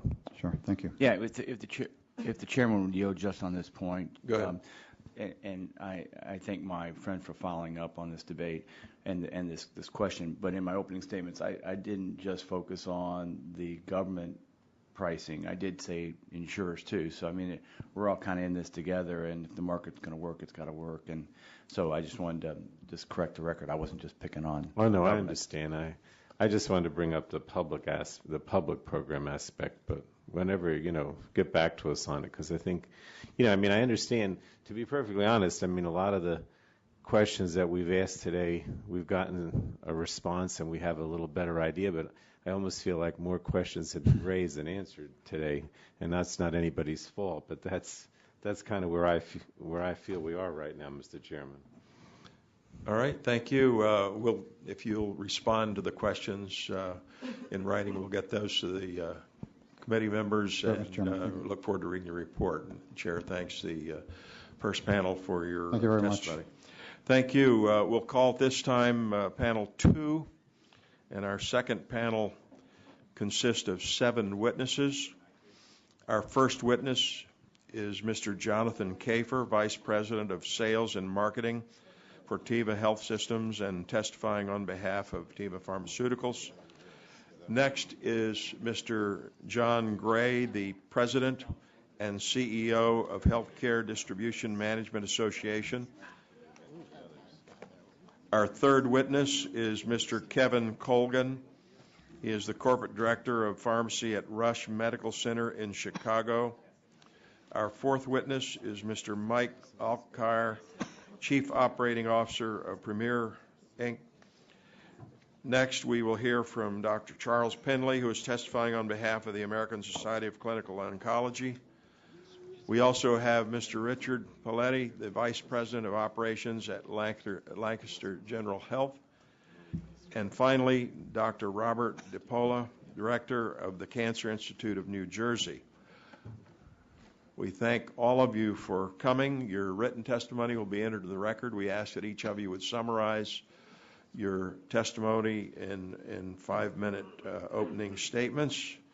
And Mr. Kafer, you may begin your testimony. Thank you, Chairman. Thank you, Chairman. Chairman Pitts, Ranking Member Pallone, and distinguished colleagues within the subcommittee and full committee, thank you very much for the opportunity to be here today. I am, as referenced by the Chairman, my formal testimony has been submitted to you. I am more than willing to answer questions specific to that testimony throughout the questioning period, and I'll summarize my remarks in my opening. I am John Kafer. I'm Vice President of Sales and Marketing for Teva Health Systems, representing Teva Pharmaceuticals. Teva Pharmaceuticals is a global leader in brand, generic, biologic pharmaceutical products. We are a market leader in many of the markets in which we serve. Here in the United States, we are the market leader in generic products. We have a vast portfolio, including many dosage forms, including oral solid presentations, injectable presentations, including a significant portfolio of oncology, generic, injectable presentations. And I look forward during the questions period to share some insights specific to that very important category. As referenced, we are a market leader. Teva is a market leader, and we understand and embrace the responsibility that does come with being a market leader. And on that context, I am very happy to be here today. One side note, as all of us have been, we all have personal stories as it relates to family, friends, people we know, individuals that have been impacted by not being able to get medications. In my particular situation, I have friends and family as well. Given the role I play, they reach out to me hoping I may be able to make a difference. Unfortunately, there's many times I can't, and it's very challenging. At the same time, given the role I play, I hear from patients, I hear from family members of patients, I hear from constituents, I hear from physicians, looking to the manufacturer to ask the questions why, and we respond, and we certainly understand that.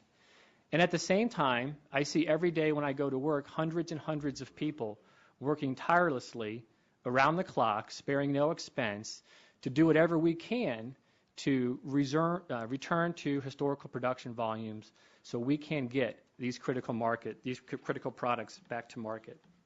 As referenced in earlier testimony, this is a very complex multi-stakeholder issue, and it's going to require the coordination and communication amongst all those stakeholders in order for us to resolve this issue.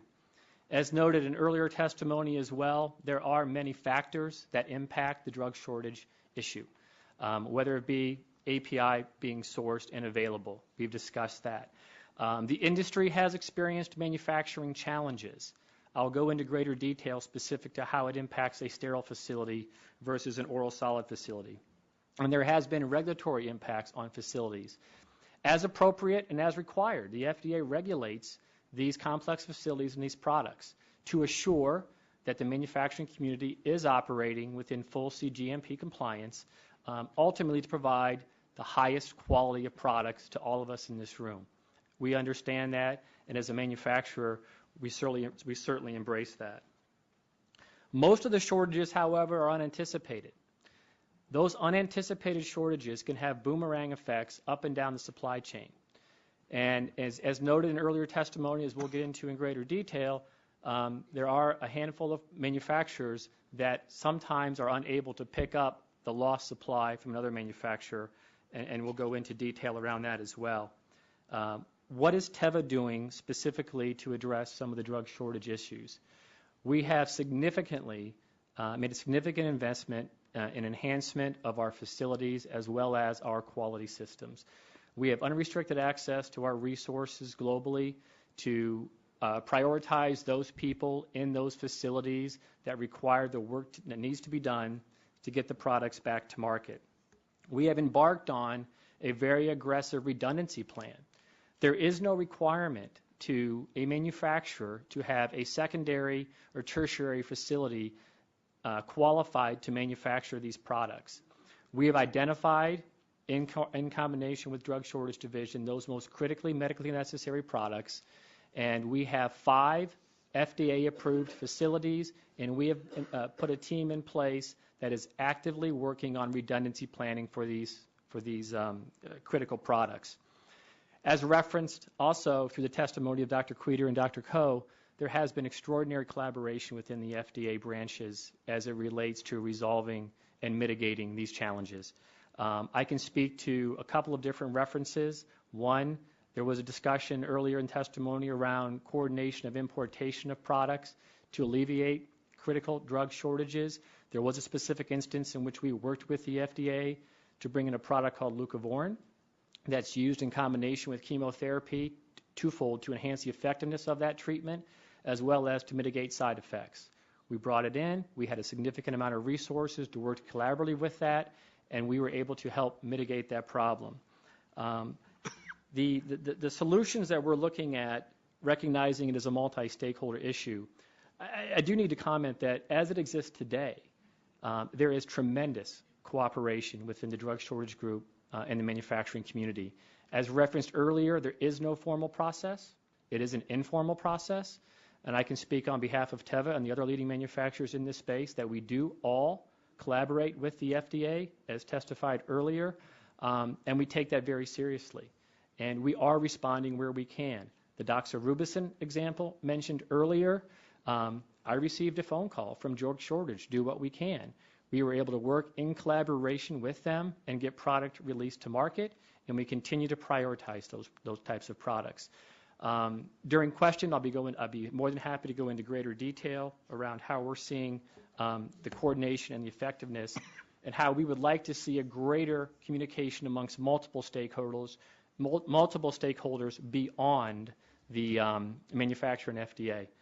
Going forward, we have seen discretion by the agency deployed to allow earlier availability of key products. That is working. We would like to see a process in which we can get that on the front end as well to potentially mitigate potential problems while incorporating remedial steps that have no impact or concern to the patient.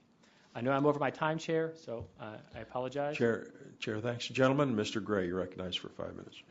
Good morning, Chairman Pitts, Ranking Member Pallone, and the members of the Energy Commerce Subcommittee on Health. I'm John Gray, President and CEO of the Healthcare Distribution Management Association in Arlington, Virginia. I appreciate the opportunity to come here today, provide some overview of the pharmaceutical distribution system, and to inform your committee on efforts regarding some critically important issue around drug shortages.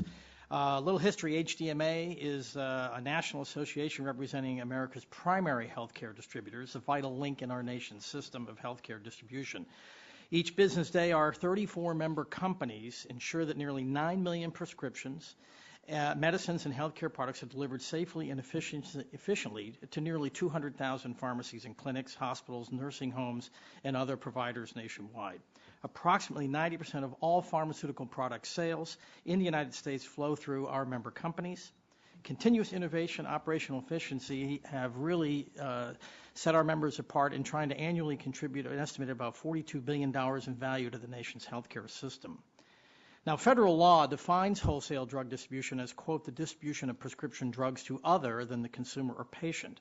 Wholesale distributors are licensed entities that are bound by a range of federal and state laws. In addition, our distributors must comply with licensure requirements in every state in which they operate. It's important to note HDMA members are primary distributors. I said that earlier and I'll reiterate it. But they buy predominantly from pharmaceutical manufacturers and sell only to appropriate licensed customers, the vast majority are which are pharmacies or other healthcare providers. Pharmaceutical products are distributed through a highly coordinated supply chain in this country, provide maximum efficiency and effectiveness and safety. Pharmacies and other healthcare entities generally place orders for prescription medicines by 8 o'clock in the evening and receive deliveries from their distributors the next morning. The average distribution center in this country processes about nearly 2,000 orders a day.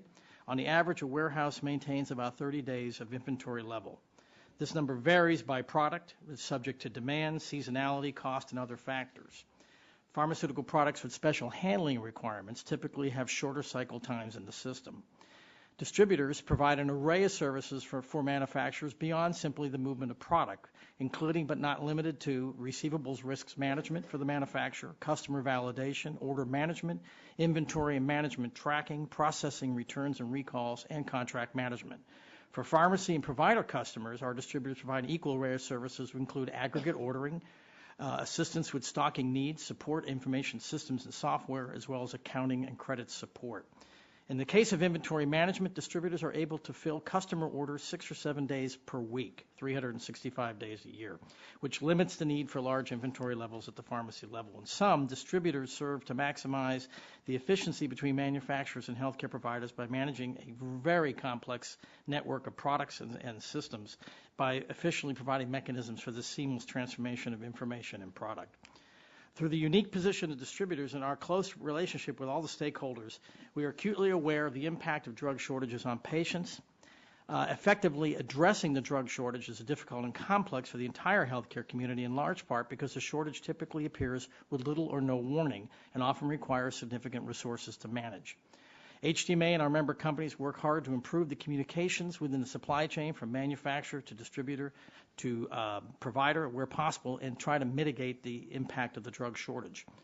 Although distributors do not manufacture a product, they do play an important role in helping to coordinate and share information about drug shortages when those shortages arise. Distributors are typically notified of a shortage by a manufacturer or a provider partner. Once that shortage information is received, distributors communicate with their manufacturer partners about product availability to understand the scope and expected duration of any shortage. Then the distributor works as quickly as possible with customers to fill orders to the extent they are able to do so based upon purchasing history or, if necessary, to identify alternative products in the supply chain. So as you can appreciate, there's a delicate balance between the need to share information at the appropriate level at the same time preventing an environment for panic buying. HDMA has worked collaboratively with the American Society of Health System Pharmacists, federal agencies, and the Congress, and other supply chain partners to share expertise about the whole drug supply chain. In addition, we're working with our distributor members and manufacturer providers to update voluntary industry guidelines on improving communications between supply chain partners in the event of shortages. We hope this effort will contribute to the better management of the process in its entirety. HDMA strongly believes healthcare industry as a whole, the government and stakeholders must continue to work together towards some collaborative solutions at this problem that mitigate the impact of the shortages and, most important, the impact on the stakeholder, the key stakeholder, the patient. To that end, I thank you again for this invitation to participate, and I hope the overview has been valuable and look forward to your questions. Chair, thanks, gentlemen. Mr. Colgan, you're recognized for 5 minutes for an opening statement. Good morning. Good morning, and thank you, Chairman Pitts, Ranking Member Pallone, and distinguished members of the subcommittee for holding this hearing. My name is Kevin Colgan. I'm the Corporate Director of Pharmacy at Rush University Medical Center in Chicago, Illinois. I am here today because I cannot serve my patients or their caregivers due to shortages of medications, some of them critical to patient care. While there's no single solution that will immediately solve the problem of drug shortages, there are things we can do to help address this issue. First, bipartisan legislation in both houses of Congress would enable FDA to require that drug manufacturers report confidentially to the agency when they experience an interruption in the production of their product. This early warning system will help the FDA work with other manufacturers to ramp up production when another company experiences a problem. Moreover, the bills call upon FDA to work with manufacturers to develop continuity of supply plans, which could help to identify backup sources of active pharmaceutical ingredients and produce redundancies in inventory to serve as reserve supplies.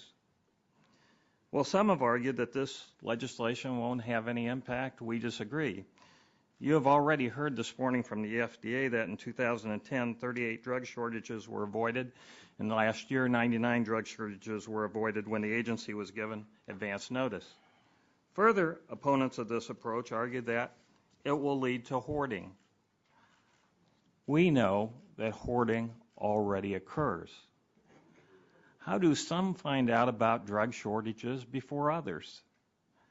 We don't know all the answers to this question.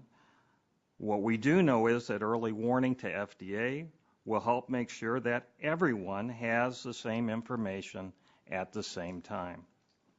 Simply put, the public benefit of an early warning system far outweighs the risk of hoarding. In other emergency preparedness areas, such as bioterrorism, flu pandemic, and natural disasters, we develop action plans and communication channels among necessary responders.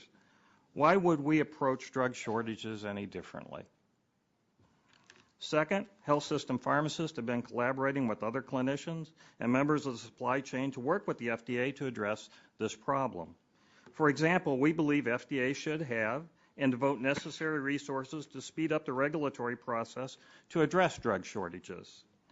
Other alternatives include improved communication between FDA field personnel and the drug shortages program to assess the comparative risk of public harm when a potential enforcement action will cause or worsen a drug shortage.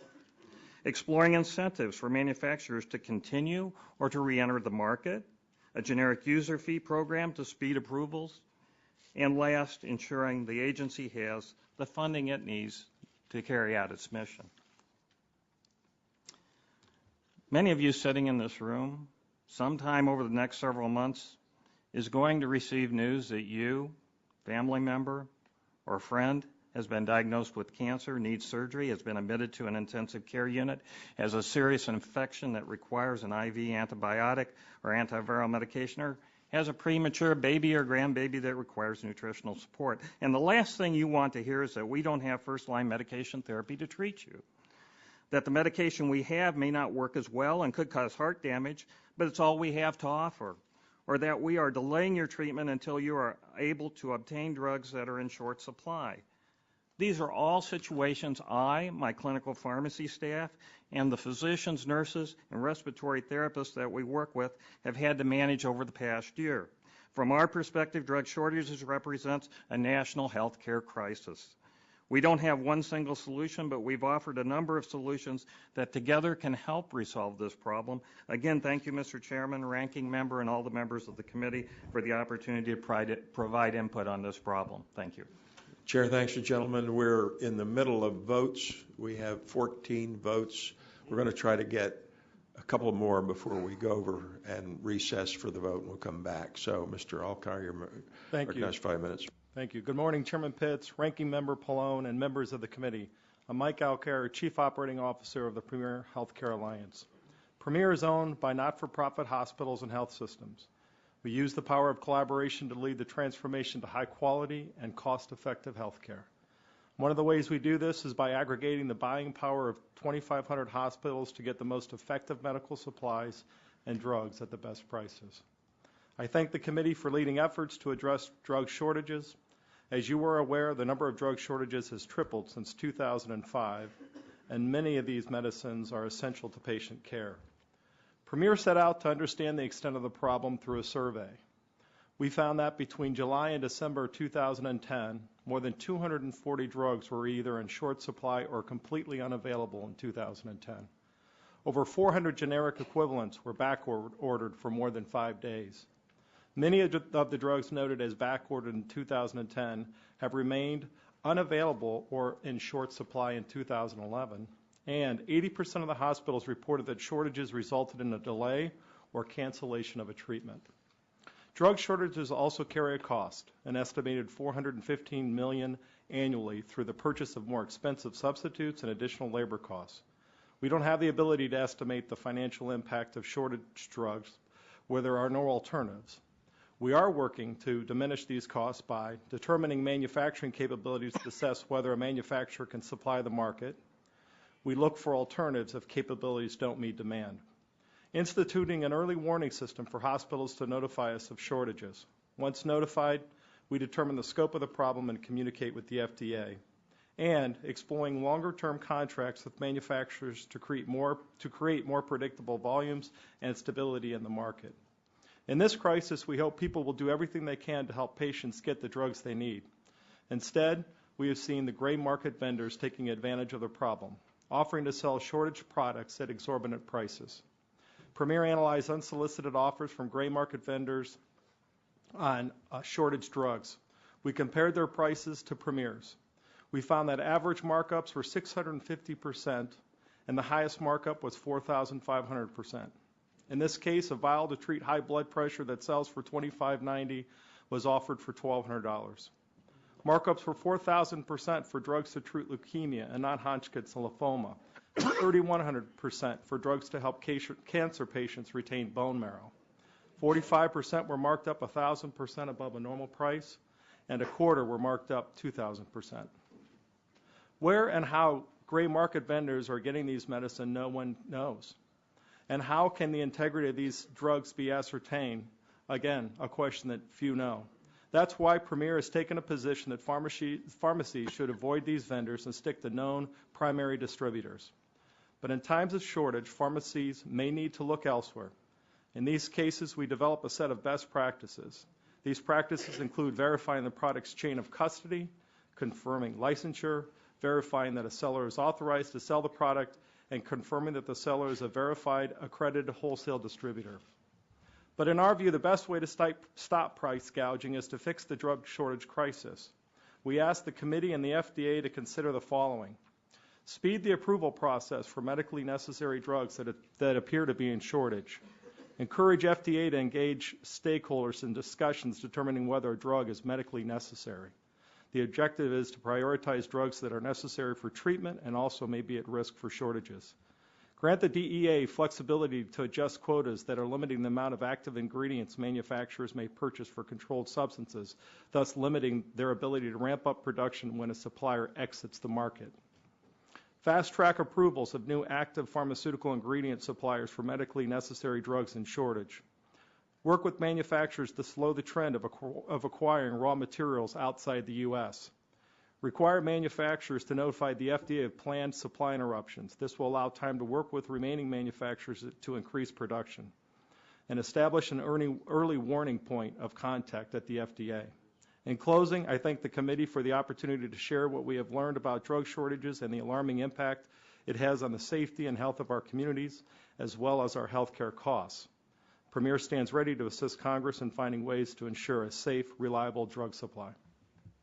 Chair, thanks, gentlemen, and again, we appreciate your patience. We've got 5 minutes left for a vote. I think we will break here and come back as soon as the last vote is over and continue the testimony. Chair recognizes Mr. Pallone. Mr. Chairman, I just wanted to ask unanimous consent to submit the written statement for the record of Congressman Matheson. Without objection, so ordered. At this point, the subcommittee stands in recess until after the last vote. You all have a long time, so you can go eat.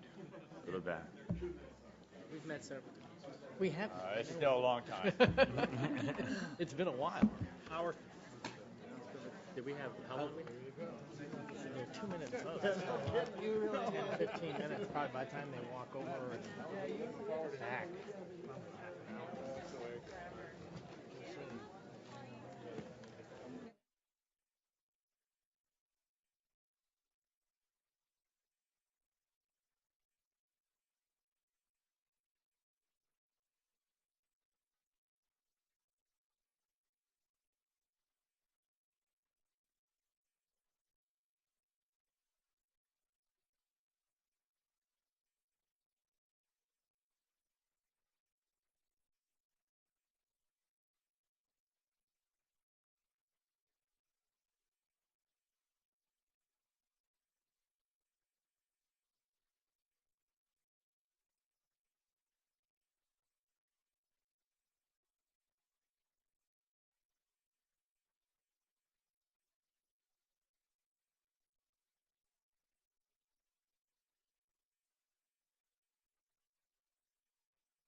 very much your patience and your thoughtful testimony. We'll resume the testimony with Dr. Penley. I believe you're up next, so you have 5 minutes. Good afternoon, Chairman Pitts, Ranking Member Pallone, and the remainder of the subcommittee. I'm Charlie Penley, and I'm a practicing oncologist in Nashville, Tennessee. I spend the majority of my time taking care of patients, and this is why I'm pretty uncomfortable in this environment. But I'm here today to talk about the impact of drug shortages on my patients. I speak today on behalf of the American Society of Clinical Oncology. Our 30,000 members and their patients, thank you for holding this hearing. Drug shortages have indeed reached crisis proportions in oncology. We hope that this hearing will better frame potential solutions. ASCO's hearing from practices all around the country, large and small, community-based and hospital-based practices that are having challenges treating their patients. The situation, as you've heard this morning, is worsening. Drug shortages in the United States have tripled since 2005-2006. Almost all cancer types are affected: leukemia, lymphoma, breast cancer, ovarian cancer, testicular cancer, and colon cancer. Shortages are indeed forcing us to change the way we treat our patients. Often, a drug in short supply is potentially curative. There's no reasonable substitute. Our practice treats many patients who've been diagnosed with acute myelogenous leukemia, AML. That's a life-threatening but potentially curable disease. Cytarabine, as you've heard, is one of the essential components of treatment for AML, but that agent has been and remains intermittently in short supply today. Physicians have been forced to tell patients that this potentially curative drug is not immediately available to them. Treatment delay can result in grave consequences in these critically ill patients. In other situations, there are alternative drugs, but they are less effective, they have more side effects, or they're dramatically more expensive. For example, the standard treatment for non-Hodgkin's lymphoma is known as the CHOP regimen. CHOP chemotherapy includes doxorubicin, which has been and is in shortage. A colleague shared the story of a young woman who was recently diagnosed with lymphoma during pregnancy. Now, that's a very complex situation, which fortunately doesn't happen very often, but it involves potential risk for both the mother and the child. Because of the doxorubicin shortage, the woman had to be treated with a substitute, one for which the risk for the baby is not as well known and which may be less effective treatment for her lymphoma. Oncologists and patients should not have to make such difficult choices. I'm currently treating a Nashville firefighter who has an advanced gastrointestinal cancer and who was responding to 5-FU-based chemotherapy.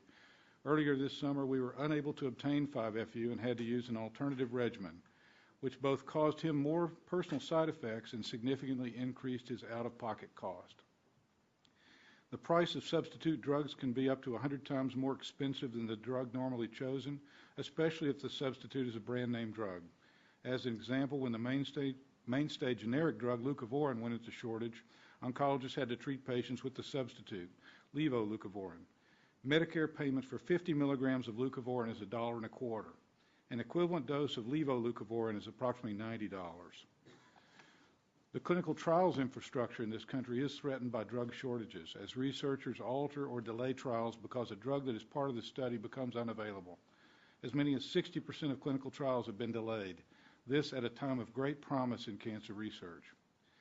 We understand that there are many causes of this problem, a number of them involving the manufacturing process. However, market factors appear to be a key driver in this rapidly escalating crisis. Shortages in cancer drugs are almost exclusively in generic sterile injectables, which are generally inexpensive drugs with a very low profit margin. Companies that experience manufacturing complications may not have the incentives needed to invest resources required to upgrade facilities or to correct quality problems. As we've heard, there does not appear to be a single solution to the crisis. Our primary expertise is in patient care, but we would offer these potential solutions which we would encourage the committee to explore. First, Congress should urge expedited abbreviated new drug applications, or ANDAs, for drugs vulnerable to shortage in a way that does not compromise safety. Secondly, because this amounts to a public health crisis, Congress could work with Medicare to address pricing and payment for ultra-low-cost generic drugs. Third, Congress should pass S-296 and H.R. 2245, bipartisan legislation that would give the FDA increased authority to manage the shortages. Fourth, consider tax incentives to encourage or enable generic manufacturers to continue to produce vital drugs, update their facilities, or enter the market to produce the drugs vulnerable to shortage. Mr. Chairman, ASCO has been and will remain an active partner in seeking resolution to the problem. The stress of dealing with a cancer diagnosis and the risks of necessary treatment is a heavy enough burden for patients and families to bear. It is absolutely unacceptable that the lack of effective oncologic therapeutics should add to that stress or worse, threaten lives. We must do everything in our power to resolve this crisis, and we should do it immediately. We appreciate your leadership on this issue, and we stand ready to do everything that we can to assist. Thank you very much. Chair thanks the gentleman and now recognizes the gentleman from Lancaster, Mr. Paoletti. Good afternoon. I want to thank the committee for convening this hearing and for the opportunity to participate in this important discussion. My name is Rich Paoletti, and I'm Vice President of Operations at Lancaster General Health in Lancaster, Pennsylvania. My comments today will address the daily challenges hospitals, patients, and providers are experiencing as a result of increasing drug shortages occurring nationwide. In the current healthcare climate, hospitals are being asked to restructure to meet the quality, safety, fiscal constraint, and community benefit standards expected in today's world. Our resources are being stretched to the limit. Ongoing drug shortage challenges at Lancaster General are further taxing and diverting those resources to respond to the almost daily patient impacts these shortages create. This pattern is increasingly becoming the norm for hospitals, physician practices, emergency responders, and most importantly, patients everywhere. At Lancaster General, we work hard to maintain a culture of quality and patient safety, largely based on fundamental building blocks of standardization through elimination of waste and variability. In direct conflict with these safety practices, drug shortages add variability, complexity, and additional burden, increasing the possibility of medication misadventure, poor outcomes, and patient harm. The lack of an early warning system regarding impending shortages is one of the greatest challenges we face as healthcare providers, such that we sometimes learn about shortages or their severity when products are not received in our daily shipments. A review of our drug wholesaler orders last month revealed receipt of only 3,452 of the 4,344 line items orders processed, representing a fill rate of about 80%. In other words, 892 line items ordered in August were not received. Every disruption to medication supply creates new responsibilities to investigate alternative treatments and evidence, to update protocols, procedures, and various technologies. Additionally, we must disseminate effective education on alternatives not always readily familiar to frontline caregivers. In our fast-paced, complex environment, every substitution adds variation and risk. These logistical tasks consume significant dedicated hours from multiple stakeholders and staff working collaboratively on detailed plans to maintain safety while requiring execution in limited timeframes. This means working with anesthesiologists and emergency physicians in contemplating how we might maintain airway in a patient presenting to the trauma center without the availability of a paralyzing agent. Neonatologists considering how we may best provide nutritional care to compromised premature infants. Infectious disease specialists searching for alternative anti-infectives, and oncologists discussing alternative treatment regimens midway through a course of therapy. And more importantly, how we will reveal to patients that we may not have the medication necessary to treat their ailments. In our opinion, this issue represents a national healthcare crisis. Relieving and minimizing avoidable drug shortages requires both short-term intervention and longer-term permanent solutions. These potential solutions require system changes and increased capacity, including the following. Establish an early warning system, as proposed in bipartisan legislation currently in both houses of Congress, to immediately help to avert or mitigate drug shortages proactively. Establish improved communications between the FDA and manufacturers to develop evidence-based allocation plans for critical drug therapies, secure the pharmaceutical supply chain, and direct available supplies to our most critical patient populations. Explore incentives to encourage drug manufacturers to stay in, re-enter, or initially enter the market critical to specific drugs in short supply. These could include creation of a fast track for approval of new production lines, alternate manufacturing sites, or new suppliers of raw materials for medically necessary drugs in shortage or vulnerable to shortage without compromising the quality and safety. Again, I want to thank the committee for holding this hearing. Lancaster General offers its continued support and commitment to assist in the development of solutions that will help to prevent and mitigate risks caused by drug shortages. Thank you. Chair, thanks, gentlemen. Dr. DePaula, you're recognized for 5 minutes for your statement. Sure, thank you. Good afternoon, Chairman Pitts and Ranking Member Pallone and members or the subcommittee.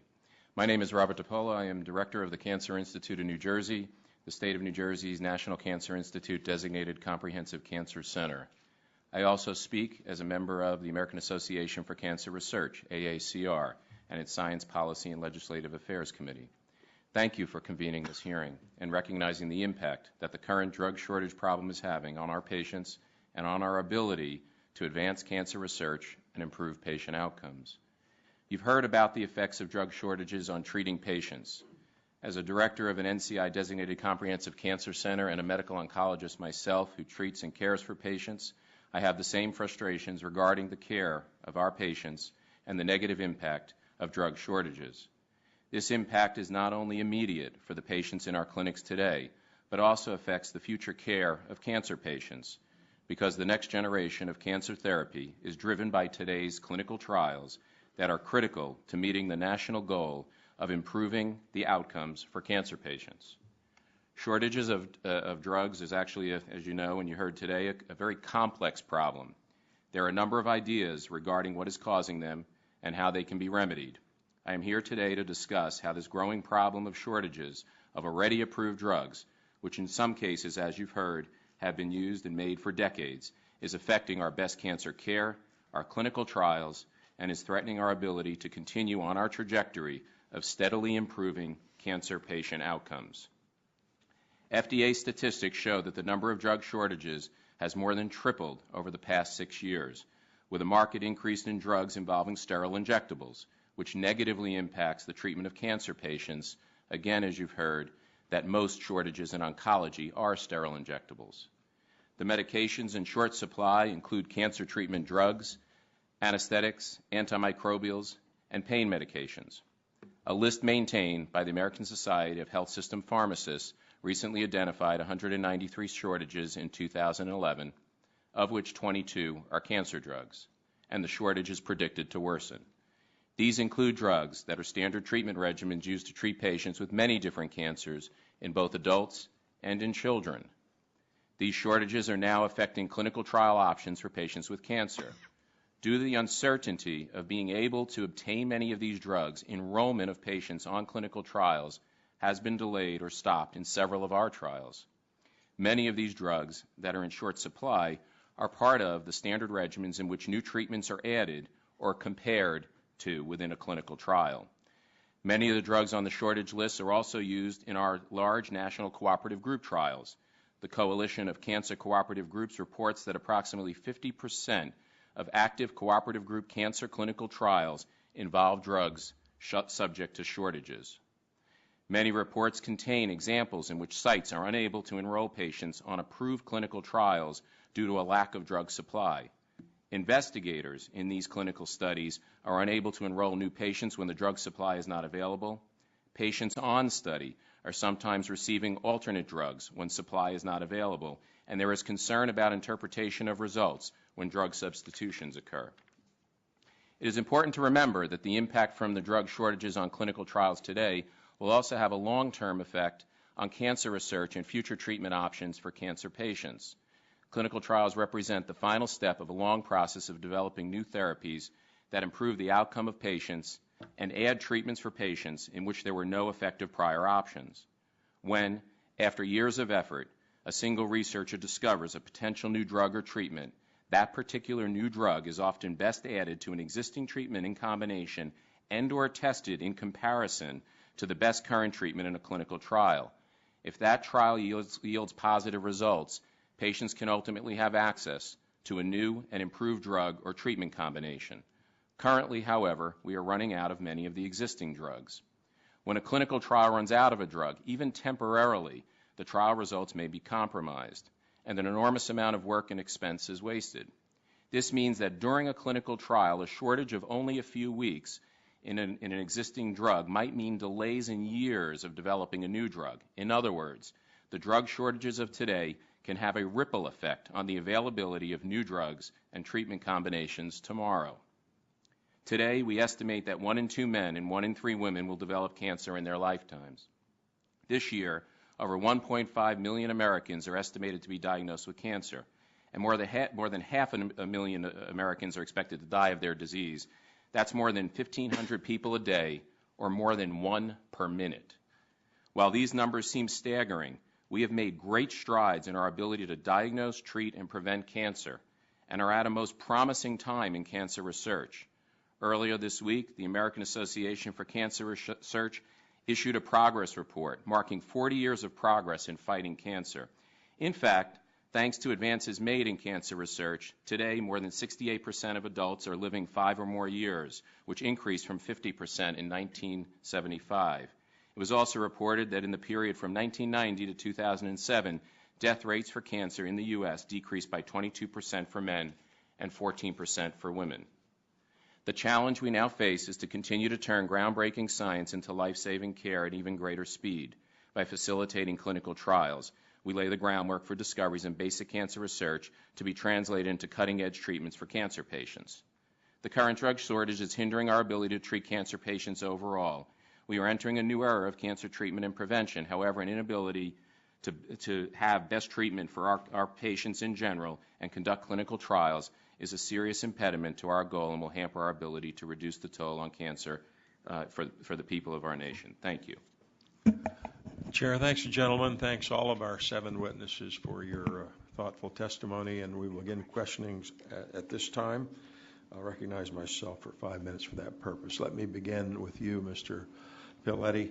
A couple of questions. Can you walk us through what happens from your perspective when there's a drug shortage? Who notifies you? How much warning do you get? What do you need to do to notify the people in your organization?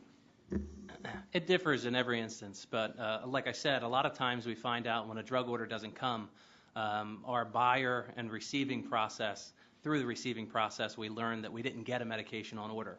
The buyer then has to follow up with the wholesaler to find out if that's a temporary outage, when we would maybe next expect that, and then that would relay into an investigation of more than probably for us 100 to 150 inventory locations in automated cabinets throughout our facility. So we look at what we have on hand, how much we continually use on a day-to-day basis, and estimate how much supply we would have if we continued business as is. Based on that and the information we get, we have to convene a team. It's typically pharmacists, nurses, the specific stakeholder physicians, depending on what medicinal it is. We look at the indications, we look for alternative therapies that we may have available to us, and kind of assess how critical the nature of the shortage is. And then based on that, we have to create action plans. Sometimes it involves the pharmacy manually preparing specific minimal doses of medications to make our supply last as long as conceivably possible.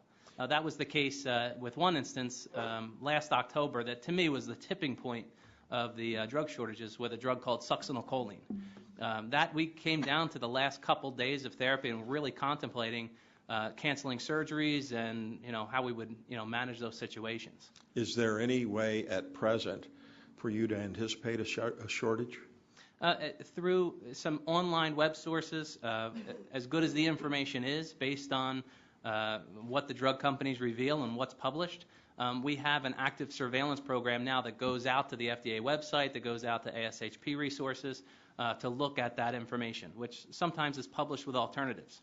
So the University of Utah's Drug Information Center has been very helpful in that regard, but it's only as good as the information that's available. And a lot of times, no information exists until we self-report that we're having difficulty. Yeah, thank you.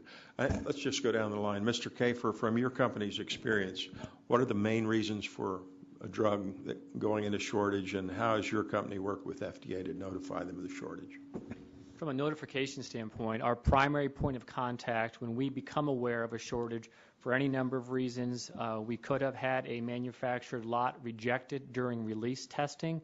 And what that means is after you finish your manufacturing process, every injectable goes through about a 3 to 4 week series of tests. If those tests failed for quality reasons or unspecified or not meeting a specification, you reject that lot. If we anticipate a shortage, our primary point of contact continues to be FDA drug shortage. As testified this morning by Dr. Queter, I think the point was made that they do not immediately post that information because that can trigger additional behavior where the awareness of a potential shortage could lead to purchasing of another generic product or even another comparative therapy, which can drain those supplies as well. So we coordinate directly with the drug shortage group, and then we coordinate with our hospital partners and our distribution partners. And how have you worked with the FDA to alleviate a shortage? We worked extremely well with the FDA. There has been many instances in which we have collaborated. I think through the drug shortage group, they've been playing quarterback on this. I think we mentioned earlier this morning, it's not a formal process, but they do a fantastic job in pulling instances together. There's been at least 3 occasions where we had submitted a prior approval supplement, and by definition of that, that's an extensive review that indicates that we have had significant changes to a product or process, which would typically take long, but they have been able to expedite those reviews and get those approved in about a 3-month period that allowed us to get those critical products to market. Thank you. Mr. Gray, can inventory management practices create the impression of a drug shortage, and how do distributors and others work to avoid that situation? Well, inventory management practices, or just-in-time, whatever you want to call it, those are actually across the supply chain, from production, just-in-time production to just-in-time delivery. Our members focus on the delivery side, the manufacturers on the production side. That actually is a process developed over the last 25 years in the consumer goods area, which is really to spread out the predictability of manufacturing, as well as alerting both the manufacturer, the wholesaler, and the retailer or pharmacy when shortages, when product potentially is short. It's more real-time information across. So the reality is the inventory management programs are really there to spot the shortages potentially before they happen. And that's really what's been developing since the late 1980s from the food industry into the pharmaceutical industry. So I'm not sure there is a connection there. I've heard that today. If you really look at the science of that, the mentality behind those is to identify those shortages early on. Now, when a secondary distributor purchases a drug product, they often pay more than the primary distributor would pay. So if they then charge more for the drug, they're simply responding to the market, aren't they?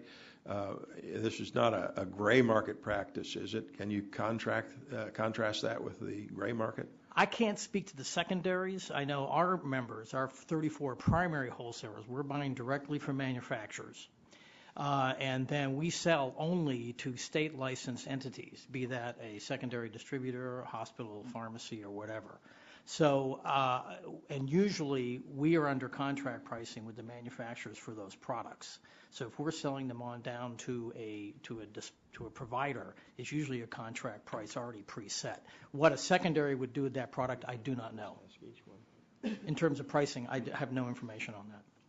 Thank you. Mr. Colgan, in your testimony, you state that there's no one solution to this problem. However, you stress the importance of enacting legislation to require manufacturers to notify FDA of possible shortages. Can you explain why this requires legislation to accomplish and why it needs to be done on a confidential basis? Sure. I think when there's a leak or a hole in the dam, you need to stick your finger in it first to stop the leak. Then you need to explore what the reason is for it, and then you need to solve the problem. What this legislation really does is sticks your finger in the hole in the dam to stop the leak. And basically, we've heard from testimony today from the FDA that they've been able to basically abort 99 drug shortages this year with regards to early warning systems. So we believe that's needed. I'm definitely not in favor of regulation when regulation isn't needed. But honestly, anything that I'm putting in my body or my mouth, I want to make sure that it is manufactured in the right way. It's done correctly. And certainly we support the FDA in terms of their role in protecting drug safety within this country. Needless to say, they need to be able to have the power and the jurisdiction to enforce early reporting of drug shortages. And the other thing that I said I think was really most important is get the word out to everybody at the same time. It's beyond me sometimes that others have drug product when I don't have drug product. When drugs come back onto the market, there's only certain places that you can get those drugs from, and you can't get it from your normal supply chain. So again, I think we need the regulation in order to solve the problems that we have at hand. Thank you. Mr. Alkire, we've heard that often the end users of drugs that go into shortage have very little advanced warning. For example, a surgeon may find out that the preferred anesthetic drug is not available only after the patient is prepped and on the operating room table. How does this happen? How do hospitals give warning of shortages to their own doctors? You know, for the most part, now, I've not necessarily heard that, but for the most part, there is very strong communication that actually occurs in the hospitals, and doctors are made aware of what's happening from a shortage, especially as they're doing prep for these procedures. And then they have to go about figuring out what are the potential clinical alternatives to ensure that their patients are getting the highest quality care. Okay. Dr. Penley, how many drugs that you use in your practice regularly go into shortage? It appears that there are a finite number of drugs that regularly go into shortage. The current number for oncology drugs is around 23, I believe, and those are very commonly used agents. So we would use most of them in our practice on a day-in, day-out basis. And is there any way at present for you to anticipate a shortage? On a practice level, it's difficult. We get information the same way most of these folks do through the FDA website or the hospital pharmacist website. ASCO, our national organization, serves primarily as an information gathering and distributing service there for our members. And certainly at times when these things are, we see that they're going to be prolonged shortages. ASCO convenes expert panels to try to brainstorm and come up with the best available workarounds in situations where we have to make substitutions. We try to bring together the best minds in oncology so that they can come up with workable and reasonable solutions for our patients when we know that those drugs are going to be in shortage for any length of time. Thank you, Dr. Diapolo. Your description of the impact of drug shortages on future cancer patients because of clinical trials may have to be stopped or not started in the first place is quite compelling. You mentioned that 50% of the cooperative group trials involve drugs that are subject to shortage. That sounds like it should have a devastating effect on cancer research. Could you give us an idea of the magnitude of this problem? I think that it's, as we're all concerned with the shortage even worsening, and already we're seeing a number of trials, even within our cancer center. As an NCI-designated comprehensive cancer center, we take care of patients with both the best standard treatments and then offer clinical trials for patients who want that option. And those clinical trials are geared towards our new discoveries of new regimens. If a clinical trial is compromised because it needed to substitute a particular drug for another drug, or in some cases clinical trials won't allow a substitution, all of the work that went into the discovery, getting to the point of the clinical trial, is going to be compromised. And so, we've made gains on cancer research overall, but ultimately the discoveries in terms of the targets in the lab, the drug development, and then either the comparison to these existing drugs or the addition of these new targeted agents to existing drugs make it very, very difficult to continue this. And I agree that those statistics relate to data we've been given regarding the cooperative group trials. Those are usually the large national trials that do comparisons. And nowadays, most of the trials don't contain a placebo, so at least the existing drug is part of the clinical trial. So this is already a very difficult and concerning problem, and the way the stats are looking may worsen. Thank you. I've gone way over my time. I thank the ranking member for his indulgence, and I will yield to Mr. Pallone for such times as he may consume.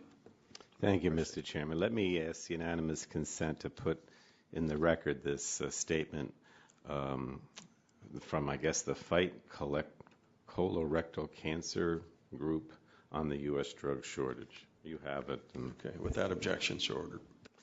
And I'm going to just go back to what you said, Mr. Chairman, or follow up on what you asked Dr. Diapolo, who, as you know, is from my district. The Cancer Institute is in New Brunswick in my district. You want to give us an example do you have an example of a clinical trial that was halted at the Cancer Institute because of the drug shortage? Is there an actual example at the Cancer Institute in New Jersey where you had to halt because of the drug shortage? We've had, yes. I mean, there are actually a number of examples, trials where that we're about to launch that we've made. We've made the plans and development to start a clinical trial. Most of them, Congressman Pallone, have to do with trials where a new drug is added to existing therapies. And we've had difficulties in at least one or two trials where a new drug was added to a combination that included Taxol as one particular example. And the trial was held in terms of initiating the trial. What ends up happening is in the clinic, we then have concern in offering patients who actually come to the center looking for these new options in terms of clinical trials, the trial when we're not assured of the particular drug supply. There was another trial where a young patient with breast cancer was enrolled, where Doxil was included, and along with Doxil, along with another set of combination of drugs, and it required amendment to the trial to allow the patient to be treated to change the drug from Doxil to another agent, which again has concerns about compromising the trial, and again the delay involved in trying to look at options and then even change the drug, because in that case the trial allowed. And then in a number of cases, delayed trials where doxorubicin was part of the regimen, again with a novel what's called PARP inhibitor, which actually in the case, the example I'm referring to is an NCI trial that was delayed. So all of these, taken together, any one of these, weeks, months, delays really delay us getting an answer. And just as, or more importantly, patients are coming because they're concerned that in that case, the standard option may not be what they're looking for or enough, and they're looking for these options in clinical trials. Sure. Now, just give me an idea. How do you think the drug shortage impacts the future of cancer research and treatment? Are you concerned and, what, just in an overall sense? Well, I think, it's going to be important, and that's why I think this is important that everybody get together in a collaborative way to look at all of the root causes and come up with solutions, because it is concerning, especially if it does worsen, and it is, at least the statistics would indicate that it is. So I think it is concerning. I think that we need to keep pushing forward in all areas of research. As you know well, it includes the discovery on the basic science end, leading into the efforts of translating into clinical trials. But it is concerning, especially with the statistics that we're seeing. Okay, thank you. I wanted to ask Mr. Kafer from Teva a couple things. A frequent cited reason for shortages is manufacturing problems, and of course we've heard that sterile injectable drugs are hard to manufacture. So, and if your supplier, I guess, has a problem, that can lead to a shortage. So, obviously there are circumstances outside of your control that can interfere with your ability to deliver a product. Are these problems unique to the drugs prone to shortages? For example, are all sterile injectable drugs prone to shortage, or is there something about these drugs that makes controlling their manufacture more difficult? Are there things manufacturers can do to avoid these problems? Well, I think as one of the things you need to understand from a complexity standpoint, by the nature of a sterile manufacturing facility, it is sterile, and it is a very complex manufacturing environment. Picture, if you will, people in spacesuits kind of doing the prep work. If you're in an oral solid manufacturing facility, it's much different. So there is more complexity. The other thing within a manufacturing facility, each technology has its own defined manufacturing line or manufacturing suite. For instance, you can't manufacture cytotoxic oncology products on the same line you would manage hormones or something of that nature. Many of the products are also, some of them are lyophilized, which is a powder. That has a very unique manufacturing suite. And a liquid fill line is also a very unique manufacturing suite. So it is possible that within one manufacturing facility that you have a disruption in just one suite, one of those technologies. And one of the questions we've heard repeatedly from the panel is specific to oncology. And it is a very dynamic, complex environment. And unfortunately, over the last couple of years, industry has had some disruptions within those manufacturing suites we're in the stages of recovery. So we are manufacturing product, but we're in a slow build, and it's impacting, obviously, patients as the panel has testified today. All right. Of course, we always worry, not only today, but in so many cases, about active ingredients in drugs sold in the United States that are supplied from abroad.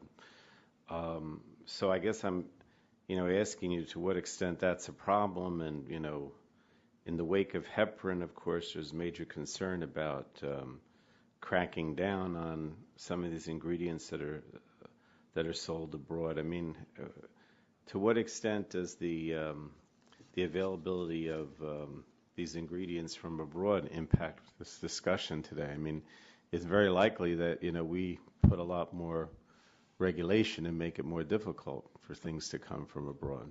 Regardless of the materials coming from abroad or domestically, to your point regarding the heparin scare of years ago, the testing requirements and the scrutiny that we will go through before we will release the active ingredient into production is significant, and we will not jeopardize that. So the testing requirements that we impose on our manufacturing partners on the API side are significant, and there has been repeated instances in which we are failing API coming in for production because of not met our specifications. If that does happen on a repeated basis, then you're obviously going to have a gap in readily available material to produce product. So without question, for good reason, that we are testing that material to the requirements that we're required to, and we will not use it unless it passes those tests. Now, you heard me earlier mention your testimony in the context that you and Dr. Quater, I guess, acknowledged in your testimony that it can take 2 to 3 years for FDA to approve a new facility or API supplier, and obviously that's not a good situation. However, on the first panel, they also said that FDA has the flexibility to adjust resources so that it can approve facilities and suppliers very quickly.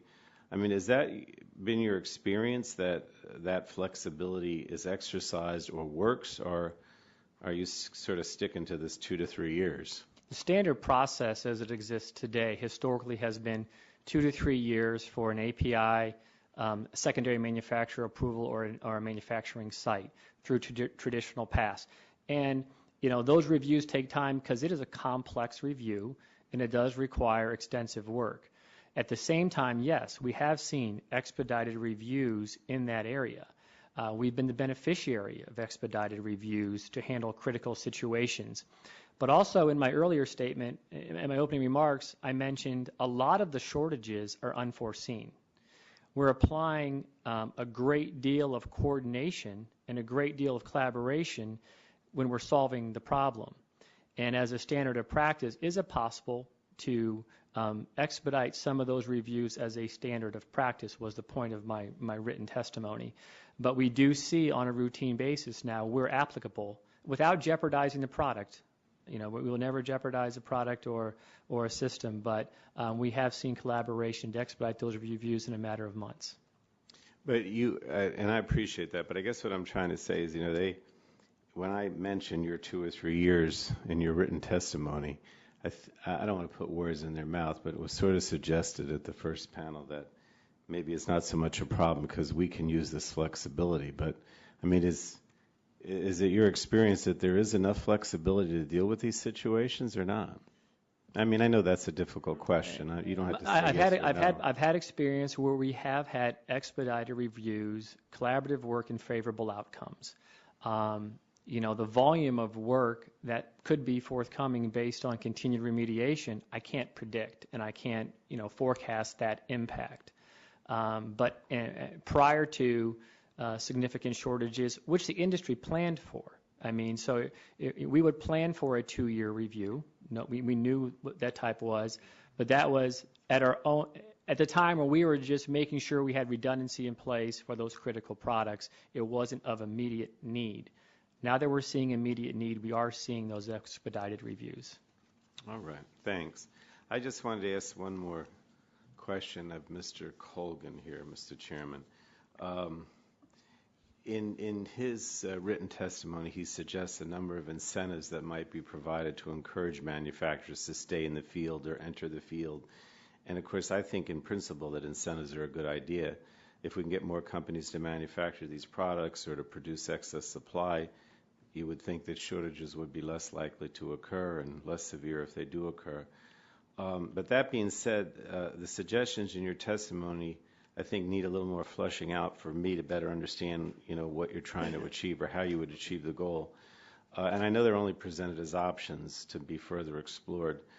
But I was puzzled by the suggestion of granting temporary exclusivity for a new product line of drug, either already in short supply or deemed vulnerable to a shortage, considering that the goal would seem to be to get as many companies into the field as possible. It would seem that granting exclusivity would appear to be doing the exact opposite. And it's my understanding that exclusivity works best as an incentive when a company is the only one manufacturing the product, or in the case of a new generic, is the only company offering a generic alternative to a name brand. So it's not clear to me that granting exclusivity would be much of an incentive. And I'm not trying to be critical. I just wanted you to walk me through how you think this would actually work practically. Sure. Well, there's two things here. One is the generic user fees, and we believe those can be utilized to incent manufacturers to enter in the market or re-enter into the market in producing a product that they've produced before or not produced. We have drugs that are single source sometimes, or we have drugs where we don't have enough production and throughput. In those situations, we think within limits, this is a concept that needs to be explored in terms of some sort of temporary exclusivity in the market, so that there is a period of time that would incent a manufacturer to get into the market and produce the product. It could be that the FDA provides accelerated review of a supplemental NDA to that manufacturer, allows that manufacturer a period of 6 months or so to put the product together and produce the product. We see the whole idea of incenting the industry to jump into the generic market as being really important. Let me give you an example of that, hopefully, that will play out and you'll understand. Right now, we have production problems with carmustine. And we use this in non-Hodgkin's lymphoma as a conditioning therapy in getting patients ready for autologous bone marrow transplants. Right now, that's not a medically necessary drug because we can use bendamustine. If I have a patient who's on carmustine, I would pay $938 for that patient's drug if they had a body surface area of 2. For bendamustine, I'd pay $14,440. It advantages us to have other manufacturers in producing carmustine so we have adequate supplies and some sort of incentive that would allow them to do that, so we're not forced to use bendamustine would be very important to us in terms of securing a supply line for that drug. And it certainly adds up to the economics of the situation too, in terms of being able to supply drug that is Category 1, recognized as the appropriate treatment for the patient, but also provides the lowest overall cost continuum of providing the care to that patient. All right. Thanks a lot. Thank you, Mr. Chairman. Chair, thanks, gentlemen. And that concludes our round of questioning. Again, I'd like to thank the witnesses for your testimony, for answering the questions. We'll ask you to please respond to any questions in writing. In conclusion, I would like to thank all the witnesses and members for participating in today's hearing and remind members that they have 10 business days to submit questions for the record, and then I ask the witnesses to please respond promptly to the questions. And members should submit their questions by the close of business on October 7th. There being no further business, the subcommittee is adjourned. Good to see you. Nice job. Yeah.